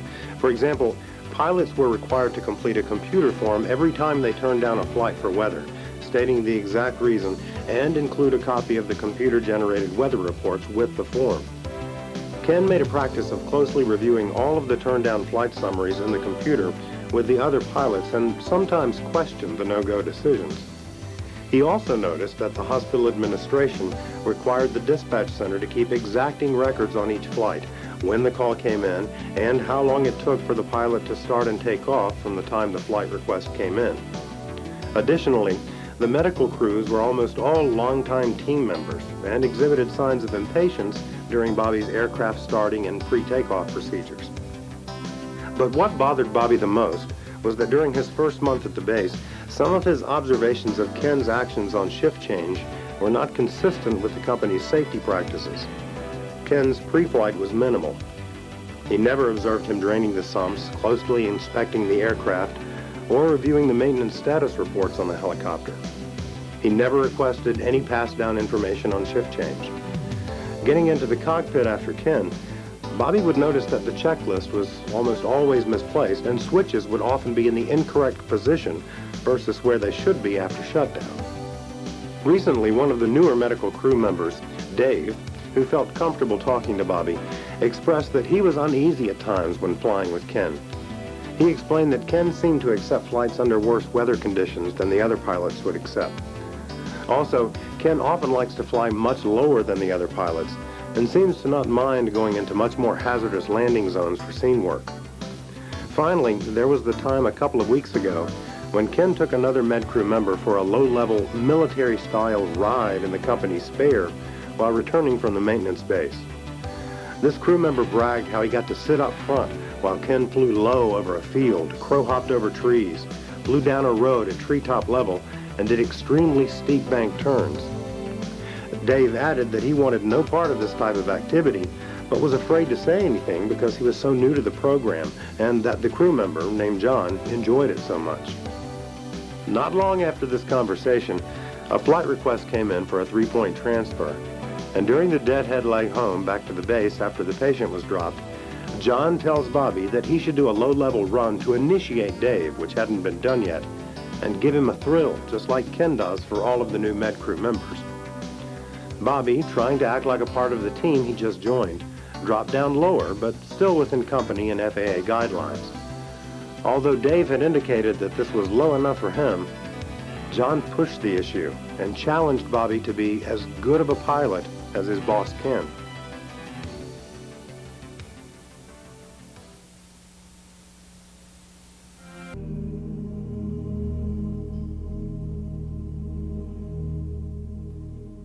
For over 50 years, the commercial helicopter industry has proven itself to be a very effective means for serving individuals, companies, and communities. The services provided by these helicopters are as far-reaching and diversified as the helicopter is versatile. However, an unacceptable number of these helicopters, their pilots, and passengers have succumbed to senseless and often tragic crashes. And the highest percentage of these crashes have been caused by human error, namely pilots making poor safety of flight decisions. What's even more alarming is that the same mistakes are being made over and over again throughout our industry. As you go through this training and watch the scenarios, we suggest that you should concentrate heavily on the error chain depicted in each scenario and how these steps ultimately lead to a crash. Ask yourself, what were the contributing factors? Were there opportunities to break the chain? Was there a specific culture within the company that influenced the pilot's decision-making? And were there direct and/or indirect pressures affecting the decisions of the pilot? Finally, before we begin with the scenarios, it is important to emphasize that this video would not have been possible if it were not for the support of the helicopter operators shown in the scenarios and named in the closing credits. These companies allowed the use of their equipment and personnel and the display of their logos for the demonstration of unsafe practices in the sincere hope that taking a proactive approach through this training will help to significantly improve the safety record of our industry.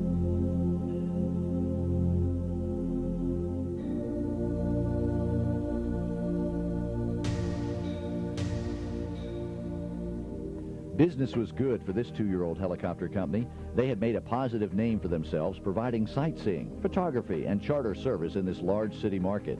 Additionally, they recently signed their first major electronic news gathering contract for one of the major networks. The bidding competition was fierce, the budget was tight, and the contract was short-term, with a long-term renewal option based on satisfactory performance. Paul has been a pilot for this operation since its founding and one of the 3 full-time pilots employed here. He has a good safety and work history and enjoys his job. But it hasn't been all easy. The news contract has added a much higher workload to the pilots because of the 24-hour service required. Also, the customers often showed a lack of understanding about safety of flight issues, especially regarding weather. One of the 3 pilots had been out sick with the flu, leaving Paul and the other pilots to carry the load with no breaks. The network doesn't care about the operator problems. They just want their aerial video. The 24-hour, 7-day-a-week demands of a news contract also added a new workload for the maintenance department, as the entire company tried to deal with making it through the trial contract period and ultimately winning that long-term contract. This day started like most others. Maintenance was checking the helicopter and finally dealing with some small squawks because the helicopter flew most of the night on a big story about a large protest demonstration that went out of control. Paul checked the forecast for his day shift to determine how the weather might affect his entire day. Often when the call comes in for a hot story, there's no time to receive an update, especially when you know your competition will be racing you to be first on the scene.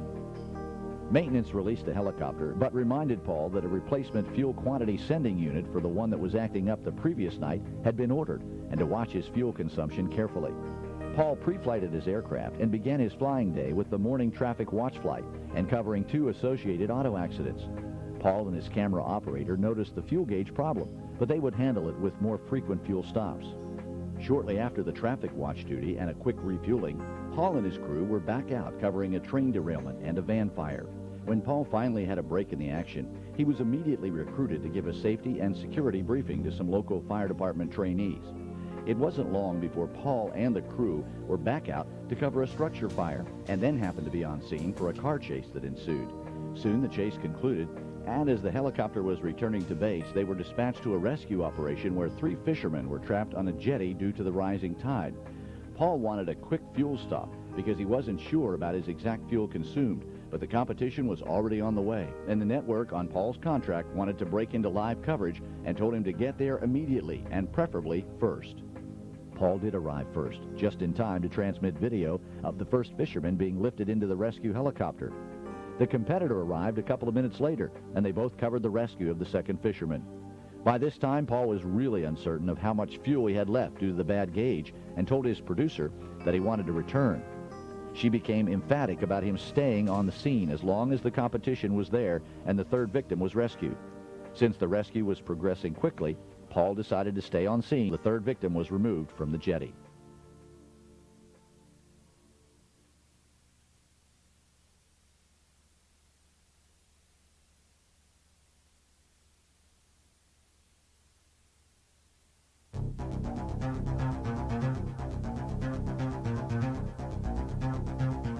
This prominent helicopter flight training company has been very busy lately. The need for qualified pilots has been at an all-time high, and the time has never been better for career pilot hopefuls. School enrollment has been nearly to capacity, and the students and instructors have never been more enthused about their prospects for finding work as a career helicopter pilot. One of the company flight instructors, Manny, who has about 1,250 hours total time, is now very pleased at how employable he is in the mainstream of the industry. Because of this, he was preoccupied with faxing off resumes, making phone calls, and performing other activities associated with moving on from the world of flight instruction. With over 1,000 hours of instruction behind him, he is extremely comfortable in the aircraft and has developed a feeling that he can recover from any situation a student might put him in. Manny also has been telling his students that pre-lesson and post-lesson briefings are really not necessary, and he'll just talk about their lesson plan in the air, in spite of the fact that the other company instructors are all conducting formal lesson briefings with their students. On this day, the student had already been waiting for 15 to 20 minutes for Manny to first get off the phone and then to finish telling his buddies about his conversation with a potential employer. A company supervisor reminds Manny that he and his student are now running well behind schedule, and if they are going to get the lesson done prior to the next time slot, they need to get going. Manny tells the student to shorten the pre-flight since the aircraft had just been flown and hurry and get the helicopter started. The student did as he was told, performed a quick cursory pre-flight, and then immediately began the starting process. After another quick phone call, Manny arrived at the helicopter and climbed in as the student was still working through the checklist. Manny, who was unhappy with the slow progress being made, takes the checklist from the student and puts it away, saying there's no time for that now. Manny skips the run-up checks and takes the controls himself for the departure. As he does so, he's still finishing his can of soda, which he holds between thumb and forefinger, while he holds the cyclic with his other 3 fingers. The pickup was abrupt and hurried from the parking area, and the actual airport departure consisted of a rapid 360-degree turn, followed by a very exaggerated nose-over takeoff. The aggressive takeoff caught the attention of other instructors and their students who were standing on the ramp. They were all commenting and shaking their heads in disapproval of this cowboy style of flying. Once in the practice area, Manny conducts a reasonably professional lesson for the first 20 to 30 minutes, concentrating on hover work. But then he starts to get a little bored and decides to add a little entertainment to the program. After cautioning the student never to do this himself, he takes the controls. His routine begins with a rapid pedal turn, similar to what he did at the airport, followed by another Hollywood-style departure. He then pitches down into a long utility path cut between tall trees and does a high-speed run, nearly touching the ground as he followed the path. Manny was obviously enjoying this maneuver and looking for his students' approval. Once they approached the end of the path, Manny did an abrupt pull-up followed by a hammerhead-style turn to take another pass down the path. Manny then flew the aircraft back to the flight school base, where he quickly brought the helicopter into the parking area and abruptly planted it on the parking pad. He left the student to do the shutdown, exited the helicopter, and proceeded to the office so he could continue with his job hunting calls. The student really enjoyed this experience and believed it was the best flight he'd had so far. He tells this to a couple of his fellow student buddies and describes the details of the flight with great animation. Excited about his new helicopter experience, the student decided he wanted to fly some more and took an aircraft out for a solo flight.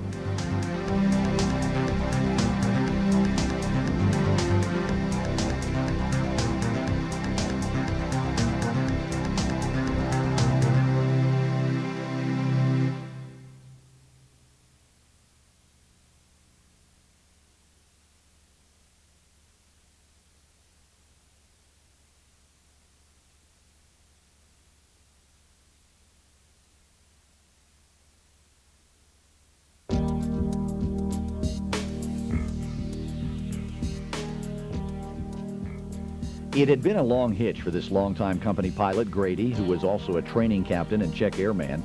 This was the last day of 21 straight days that included his regular 14-day hitch, plus an extra 7 days after his scheduled hitch. The company was short of qualified crews, needed the help, and Grady appreciated the extra money. His relief pilot agreed to come in earlier than normal so that Grady could make it to the airport in time to catch the last jump seat out for the day. But this day would be no different from the others, and Grady was very busy with differing assignments, including typical flights to rigs and various aircraft, training work that needed to be completed, and performing maintenance run-ups.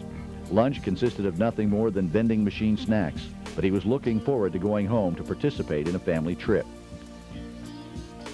Later that day, the dispatcher informs Grady of an urgent flight that was needed to take critical parts to a rig that had broken down, and he was the only captain available. The importance of this flight to the oil company is stressed, and they're anxious to get it working again. Grady called in a newly hired co-pilot, and they discussed the flight, which was a considerable distance from the base. The dispatcher did indicate that they had plenty of fuel on the destination rig. Grady figured that even with the distance to travel, if he departed within 10 minutes, he could still be back in time to catch his jump seat flight. Because of the past everyday routine with dispatchers and fuel availability and the shortness of time, Grady decides not to take on fuel at the base and just refuel at the rig while the parts are being unloaded. Although the co-pilot notices the lack of planning, he does not challenge the captain, nor did he bring the fuel sheet, missing Grady's request to bring it during all the rush. Anxious to get flying, Grady also goes against company policy and loads the heavy cargo with his co-pilot because he didn't want to wait for company ground personnel. Grady cuts short his walk-around and hurries the co-pilot. They depart for the rig. The trip progresses normally. The weather is good, the winds are calm, and they arrive at the rig at Grady's projected time. After a quick circle around the rig, Grady sets up his approach and lands. After removing the parts, Grady begins the fueling process only to be stopped by a rig crew member who advises that the fuel pump has broken down. Grady asked his co-pilot for the fuel sheet only to find out it was left at the base. Grady then rechecked his remaining fuel and distance from the home base and believed they had the ability to make it back with existing fuel on board. He also figured he could still make the jump seat if there were no other delays, and they departed for the base immediately. En route, Grady and the co-pilot kept a close watch on their time, speed, distance, and fuel burn. Although the margins were far less than customary, Grady still believed they could make the base with a small reserve. The co-pilot decided to plot a course for a rig that he knew had fuel and was much less flying time than direct to the base. But it would take them off course and delay their arrival to the base, and Grady would certainly miss his jump seat flight. Still, they pressed on, with the lightly loaded helicopter making good speed. With 60 miles to go and 345 pounds of fuel left, Grady nervously continued to convince himself that they still had enough fuel to reach the main base.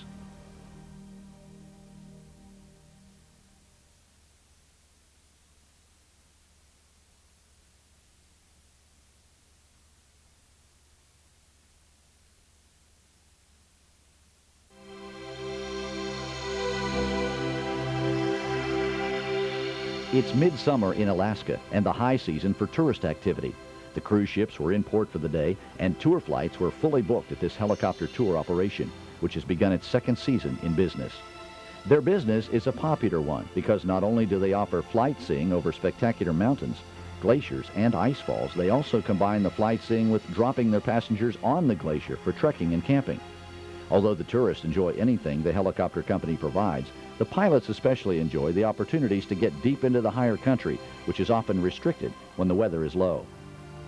During the past several days, the weather has been too bad to fly, and it was decided to take advantage of the downtime and do some scheduled maintenance early.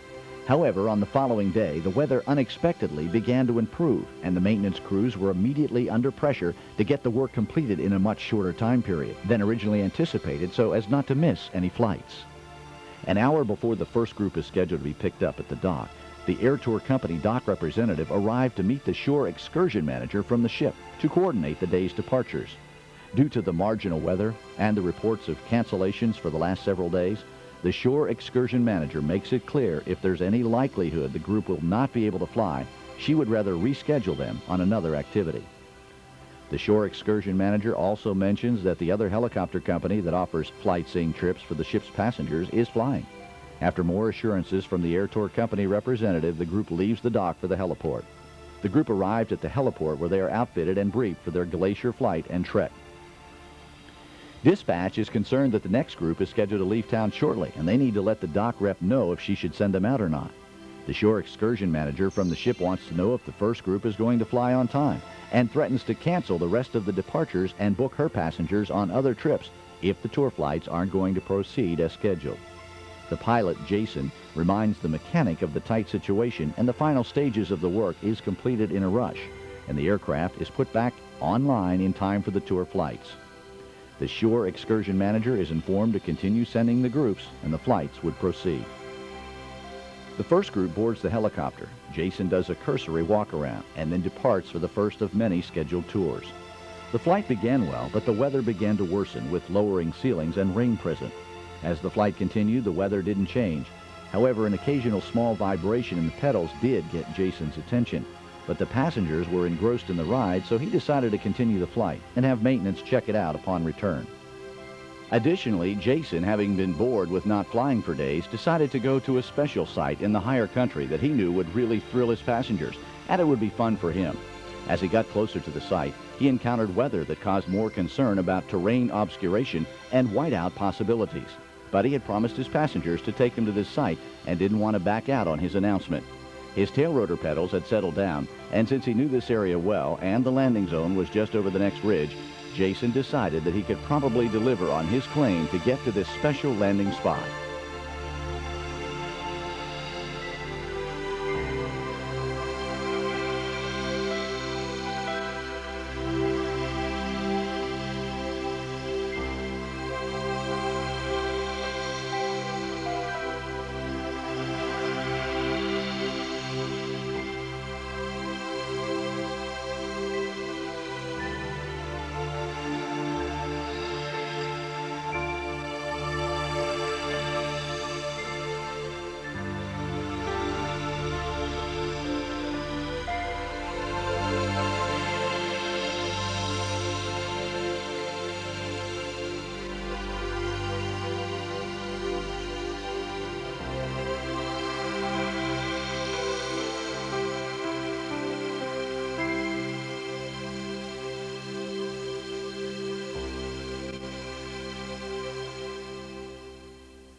spots with blood coming from the left ear.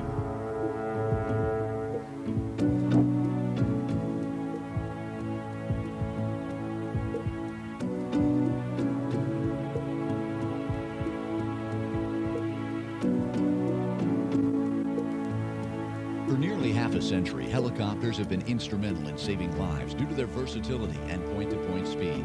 The survivability of trauma patients means that time is of the essence to most effectively utilize that critical golden hour. However, there is one factor that is more critical than time. That is the safe operation of the helicopter program. In this video, we will discuss operational and safety practices for the handling of helicopters at non-designated landing zones for the purpose of scene response.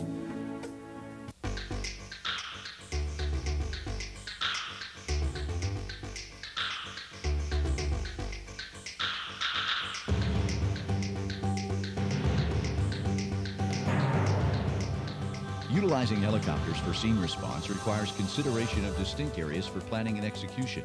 These areas are preparation for arrival of the helicopter, ground operations, and departure.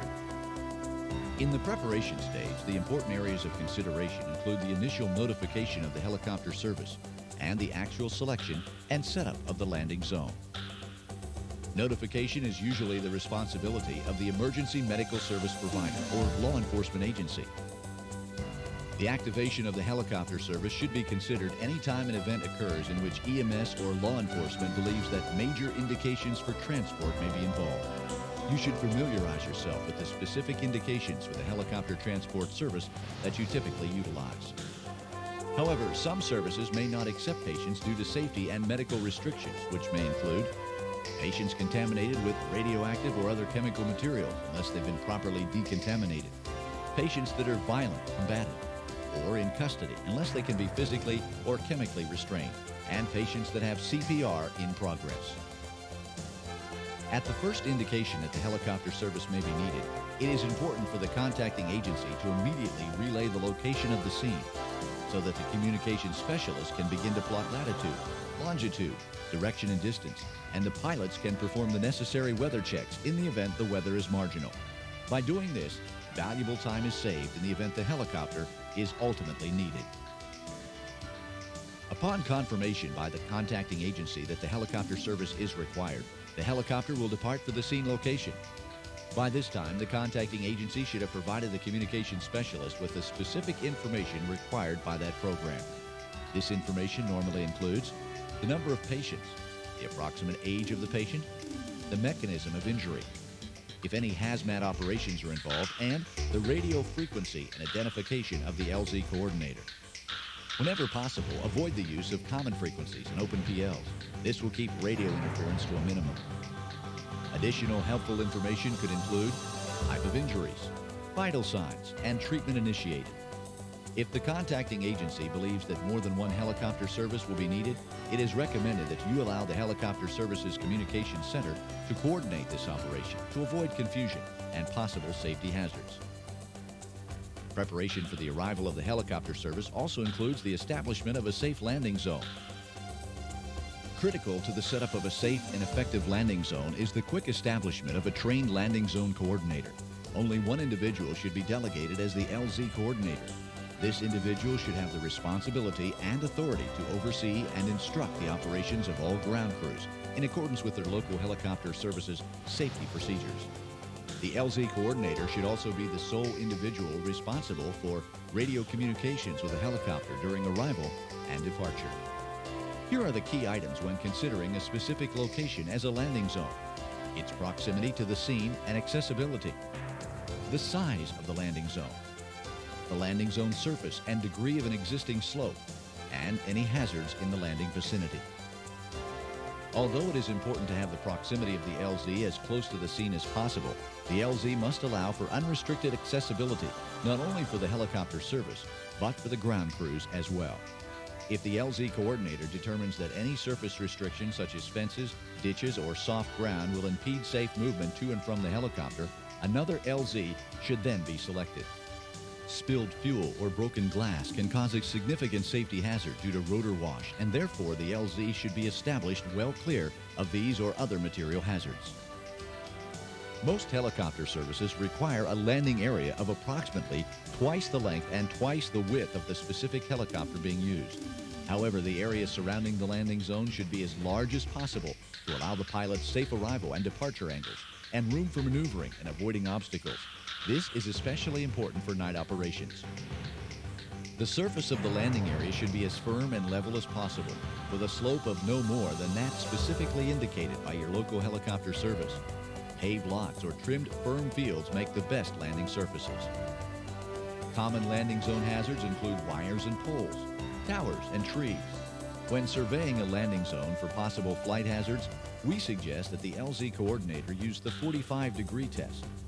By standing in the middle of the LZ, the coordinator raises his arm to a 45-degree angle. Any objects that appear at or above his hand line presents an obstacle hazard to the pilot, and they should be noted and reported. Additionally, for night operations, the entire landing area should be walked by ground personnel who raise and lower their lights to be sure there are no wire hazards in the LZ.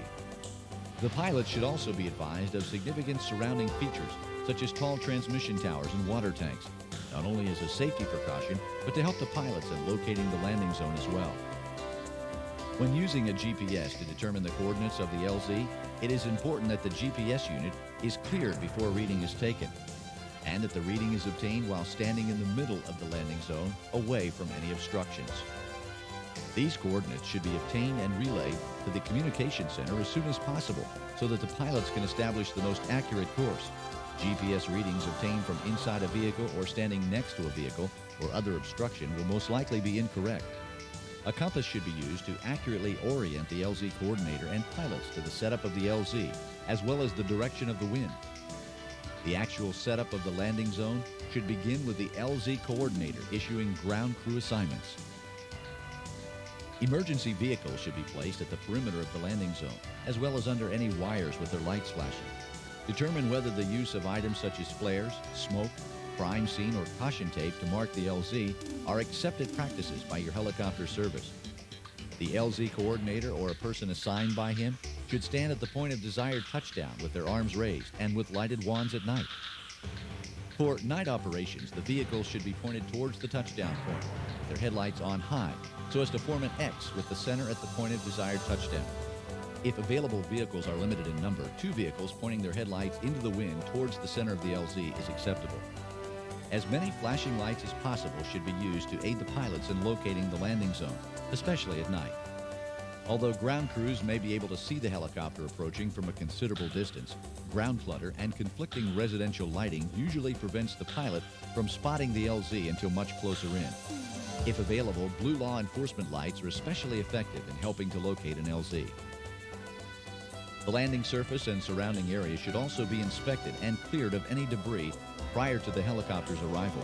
If fire equipment and crews are provided, all personnel should be at the extreme perimeter of the LZ to allow for the helicopter's full use of the space available. Onlookers should be directed to stay well outside of the LZ perimeter, along with all ground personnel not assigned a specific task by the LZ coordinator. Clear and concise radio communication is critical to a safe and successful scene operation. The LZ coordinator will be the primary contact with the helicopter pilots and needs to relay a thorough description of the LZ, including size, surface, slope, wind direction, and any hazards that may be present. Try to use a vehicle-based radio whenever possible, and don't offer any patient information until it is requested by the helicopter crew. Guilford County Unit 902, this is North Carolina Baptist Air Security, copy. This is Guilford 902, copy loud and clear.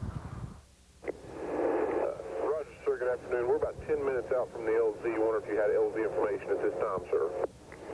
Roger. You'll be landing in an industrial facility parking lot, a paved parking lot. First hazard will be a light pole about 25 feet high. Next will be a fire truck on the west side of the landing zone. There is a chain link fence to the south side of the landing zone. No power line hazards in the immediate area. Then you have a light pole on the east side of the landing zone, and that's about it. It's a fairly open parking lot. It's been cleared of all debris and obstruction.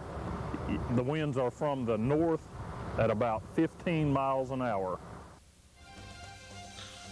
After relaying this information to the satisfaction of the pilots, it is recommended that radio communications be kept to a minimum to allow the pilot and crew to concentrate on preparing for the approach and landing.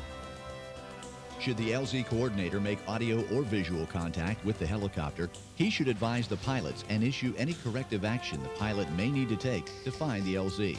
All heading change suggestions should be made relative to the pilot's point of view. Occasionally, a landing zone may be changed when the helicopter is en route to the originally plotted LZ. It is important for the LZ coordinator to advise the pilots of the new LZ location relative to the original LZ and be prepared to provide the new GPS coordinates if requested by the pilot. The new landing zone will be the grassy area about a half mile east of the present location. We're currently setting up a landing zone. I'll have further information momentarily. When the helicopter arrives at the scene, the pilot will usually circle the landing zone for a pre-landing safety inspection. All personnel should be cleared out from within the full perimeter of the LZ. All vehicles should be completely secured. Whenever possible, the patient should be secured inside of an ambulance with the doors closed. The entire helicopter crew has specific responsibilities during this phase of flight, which is why radio communication should be avoided unless responding to a pilot's request or you spot a dangerous situation. When the helicopter has turned on to its final approach, the person marking the touchdown area of the LZ should leave the landing area. Ground crews should direct their attention not to the approaching helicopter, but to the perimeter of the LZ to maintain security. All protective clothing, hats, visors, chin straps, and gloves should be in place and secure. Here you see a number of hazards caused by not following the guidelines. First, the trooper is outside of the vehicle in close proximity to the landing area. His hat was not secure and was blown away by the rotor wash. He is positioned between an open door and the vehicle, which could cause significant injury to himself as well as substantial damage to the vehicle or other persons or property if the door is dislodged. Another hazardous situation is allowing the patient to be in the LZ during helicopter operations. Once the helicopter has landed, the med crew will exit the aircraft. Upon exiting, they will proceed to the indicated location of the patient. It is not necessary for EMS, fire, or any other ground crews to approach the helicopter after landing, unless specifically directed by a flight crew member, and vehicles should never be allowed to operate anywhere within the perimeter of the LZ. The helicopter's tail rotor is extremely dangerous and can be difficult to see, and therefore must be avoided at all times. Any encounter with this component while it's turning will certainly be fatal. Assigned ground crews should continue to strictly enforce LZ security while keeping themselves well clear of the helicopter. For night landings, flashing lights, strobes, and high beams should be turned off when the helicopter nears the touchdown zone. Once the helicopter has landed and the crew begins to exit, searchlights that mark the path to the patient location are very helpful. Some helicopter programs will call another service provider to act on their behalf should they be busy or out of service. If this applies to your regular service provider, be aware that this may expose you to helicopter types and operating procedures significantly different from the helicopter and service you are accustomed to. Just remember that regardless of the helicopter type used, or whether it's a one or two pilot operation, all of the stated rules of landing zone security remain in effect, and it is absolutely critical that you do not approach the helicopter unless directed by a member of the flight crew. Upon landing and exiting of the aircraft, the helicopter service's medical crew will assess and prepare the patient for flight. EMS or fire personnel will usually be designated by the medical crew to assist with the moving of the patient to the aircraft. Unless patient circumstances creates a prolonged ground time for the medical crew, the helicopter rotors will usually remain turning. This creates a number of safety issues that must be considered. Main rotor wash can cause loose debris, clothing, sheets, and any other unsecured material to be blown into ground personnel or the helicopter itself. And the helicopter's turbine engines are extremely loud and therefore make normal conversation between ground personnel nearly impossible. During loading under the direction of the helicopter crew, the patient will be taken to the aircraft. Notice that no objects, including IV bags, are held up in the air where they could be hit or blown away by the rotors. The patient is positioned at the helicopter for loading and then lifted into the aircraft. Specific ground personnel charged with moving the stretcher are also responsible for securing the sheet if provided. After the patient is in the aircraft, All assisting personnel should immediately move to a safe distance away from the aircraft, secure their equipment, and close all doors. The helicopter crew will take responsibility for securing the patient and the aircraft. For those helicopter programs capable of carrying more than one patient, the loading process should be nearly identical to the one-patient scenario. It is important to note that all assisting ground personnel assigned to a particular patient leave the helicopter area once their patient has been loaded. Only those ground personnel assigned to the additional patient should assist in the loading of that patient. At no time should any ground personnel return to the aircraft unless specifically directed by the helicopter crew. When loading additional patients, it is often necessary to circle around the helicopter. This should only be done under the direction of the flight crew and in accordance with the specific procedures for the helicopter being used. Should the helicopter service be required to transport more than 2 patients, special procedures are involved for the setup of this operation. Just remember that you're never to approach the aircraft without explicit direction or approval from one of the flight crew. And once your specific task is accomplished, immediately leave the helicopter area. If 2 helicopters will be using the same LZ, the pilots will assume the primary responsibility for coordinating their operations. Ground crews should stay well clear of the landing area and watch for any unsafe ground movements. Helicopter ground operations with the doors open and crews in LZ will occur only when both helicopters are either on the ground or when one of the 2 aircraft has safely left the LZ. Patient transfer to the helicopter should always occur around the front and well clear of any other helicopter in the LZ. And all ground personnel should quickly leave the area and secure their equipment once the patient is loaded so that one or both of the helicopters can depart. During all scene operations, the LZ coordinator should enforce strict traffic control around the aircraft. Common landing zone security problems experienced by helicopter crews include family members of the victims at the scene, news crews, and onlookers who are not staying back the minimum distance specified by your particular helicopter service. If necessary, the LZ coordinator should appoint extra EMS and fire personnel to assist with landing zone security. During helicopter departures, it is critical that you confirm that the entire LZ area is secure, equipment is stored, and all doors are closed. Here you see a number of hazards caused by equipment remaining outside of the ambulance and the doors remaining open. For night departures, high beams and strobes should be left off.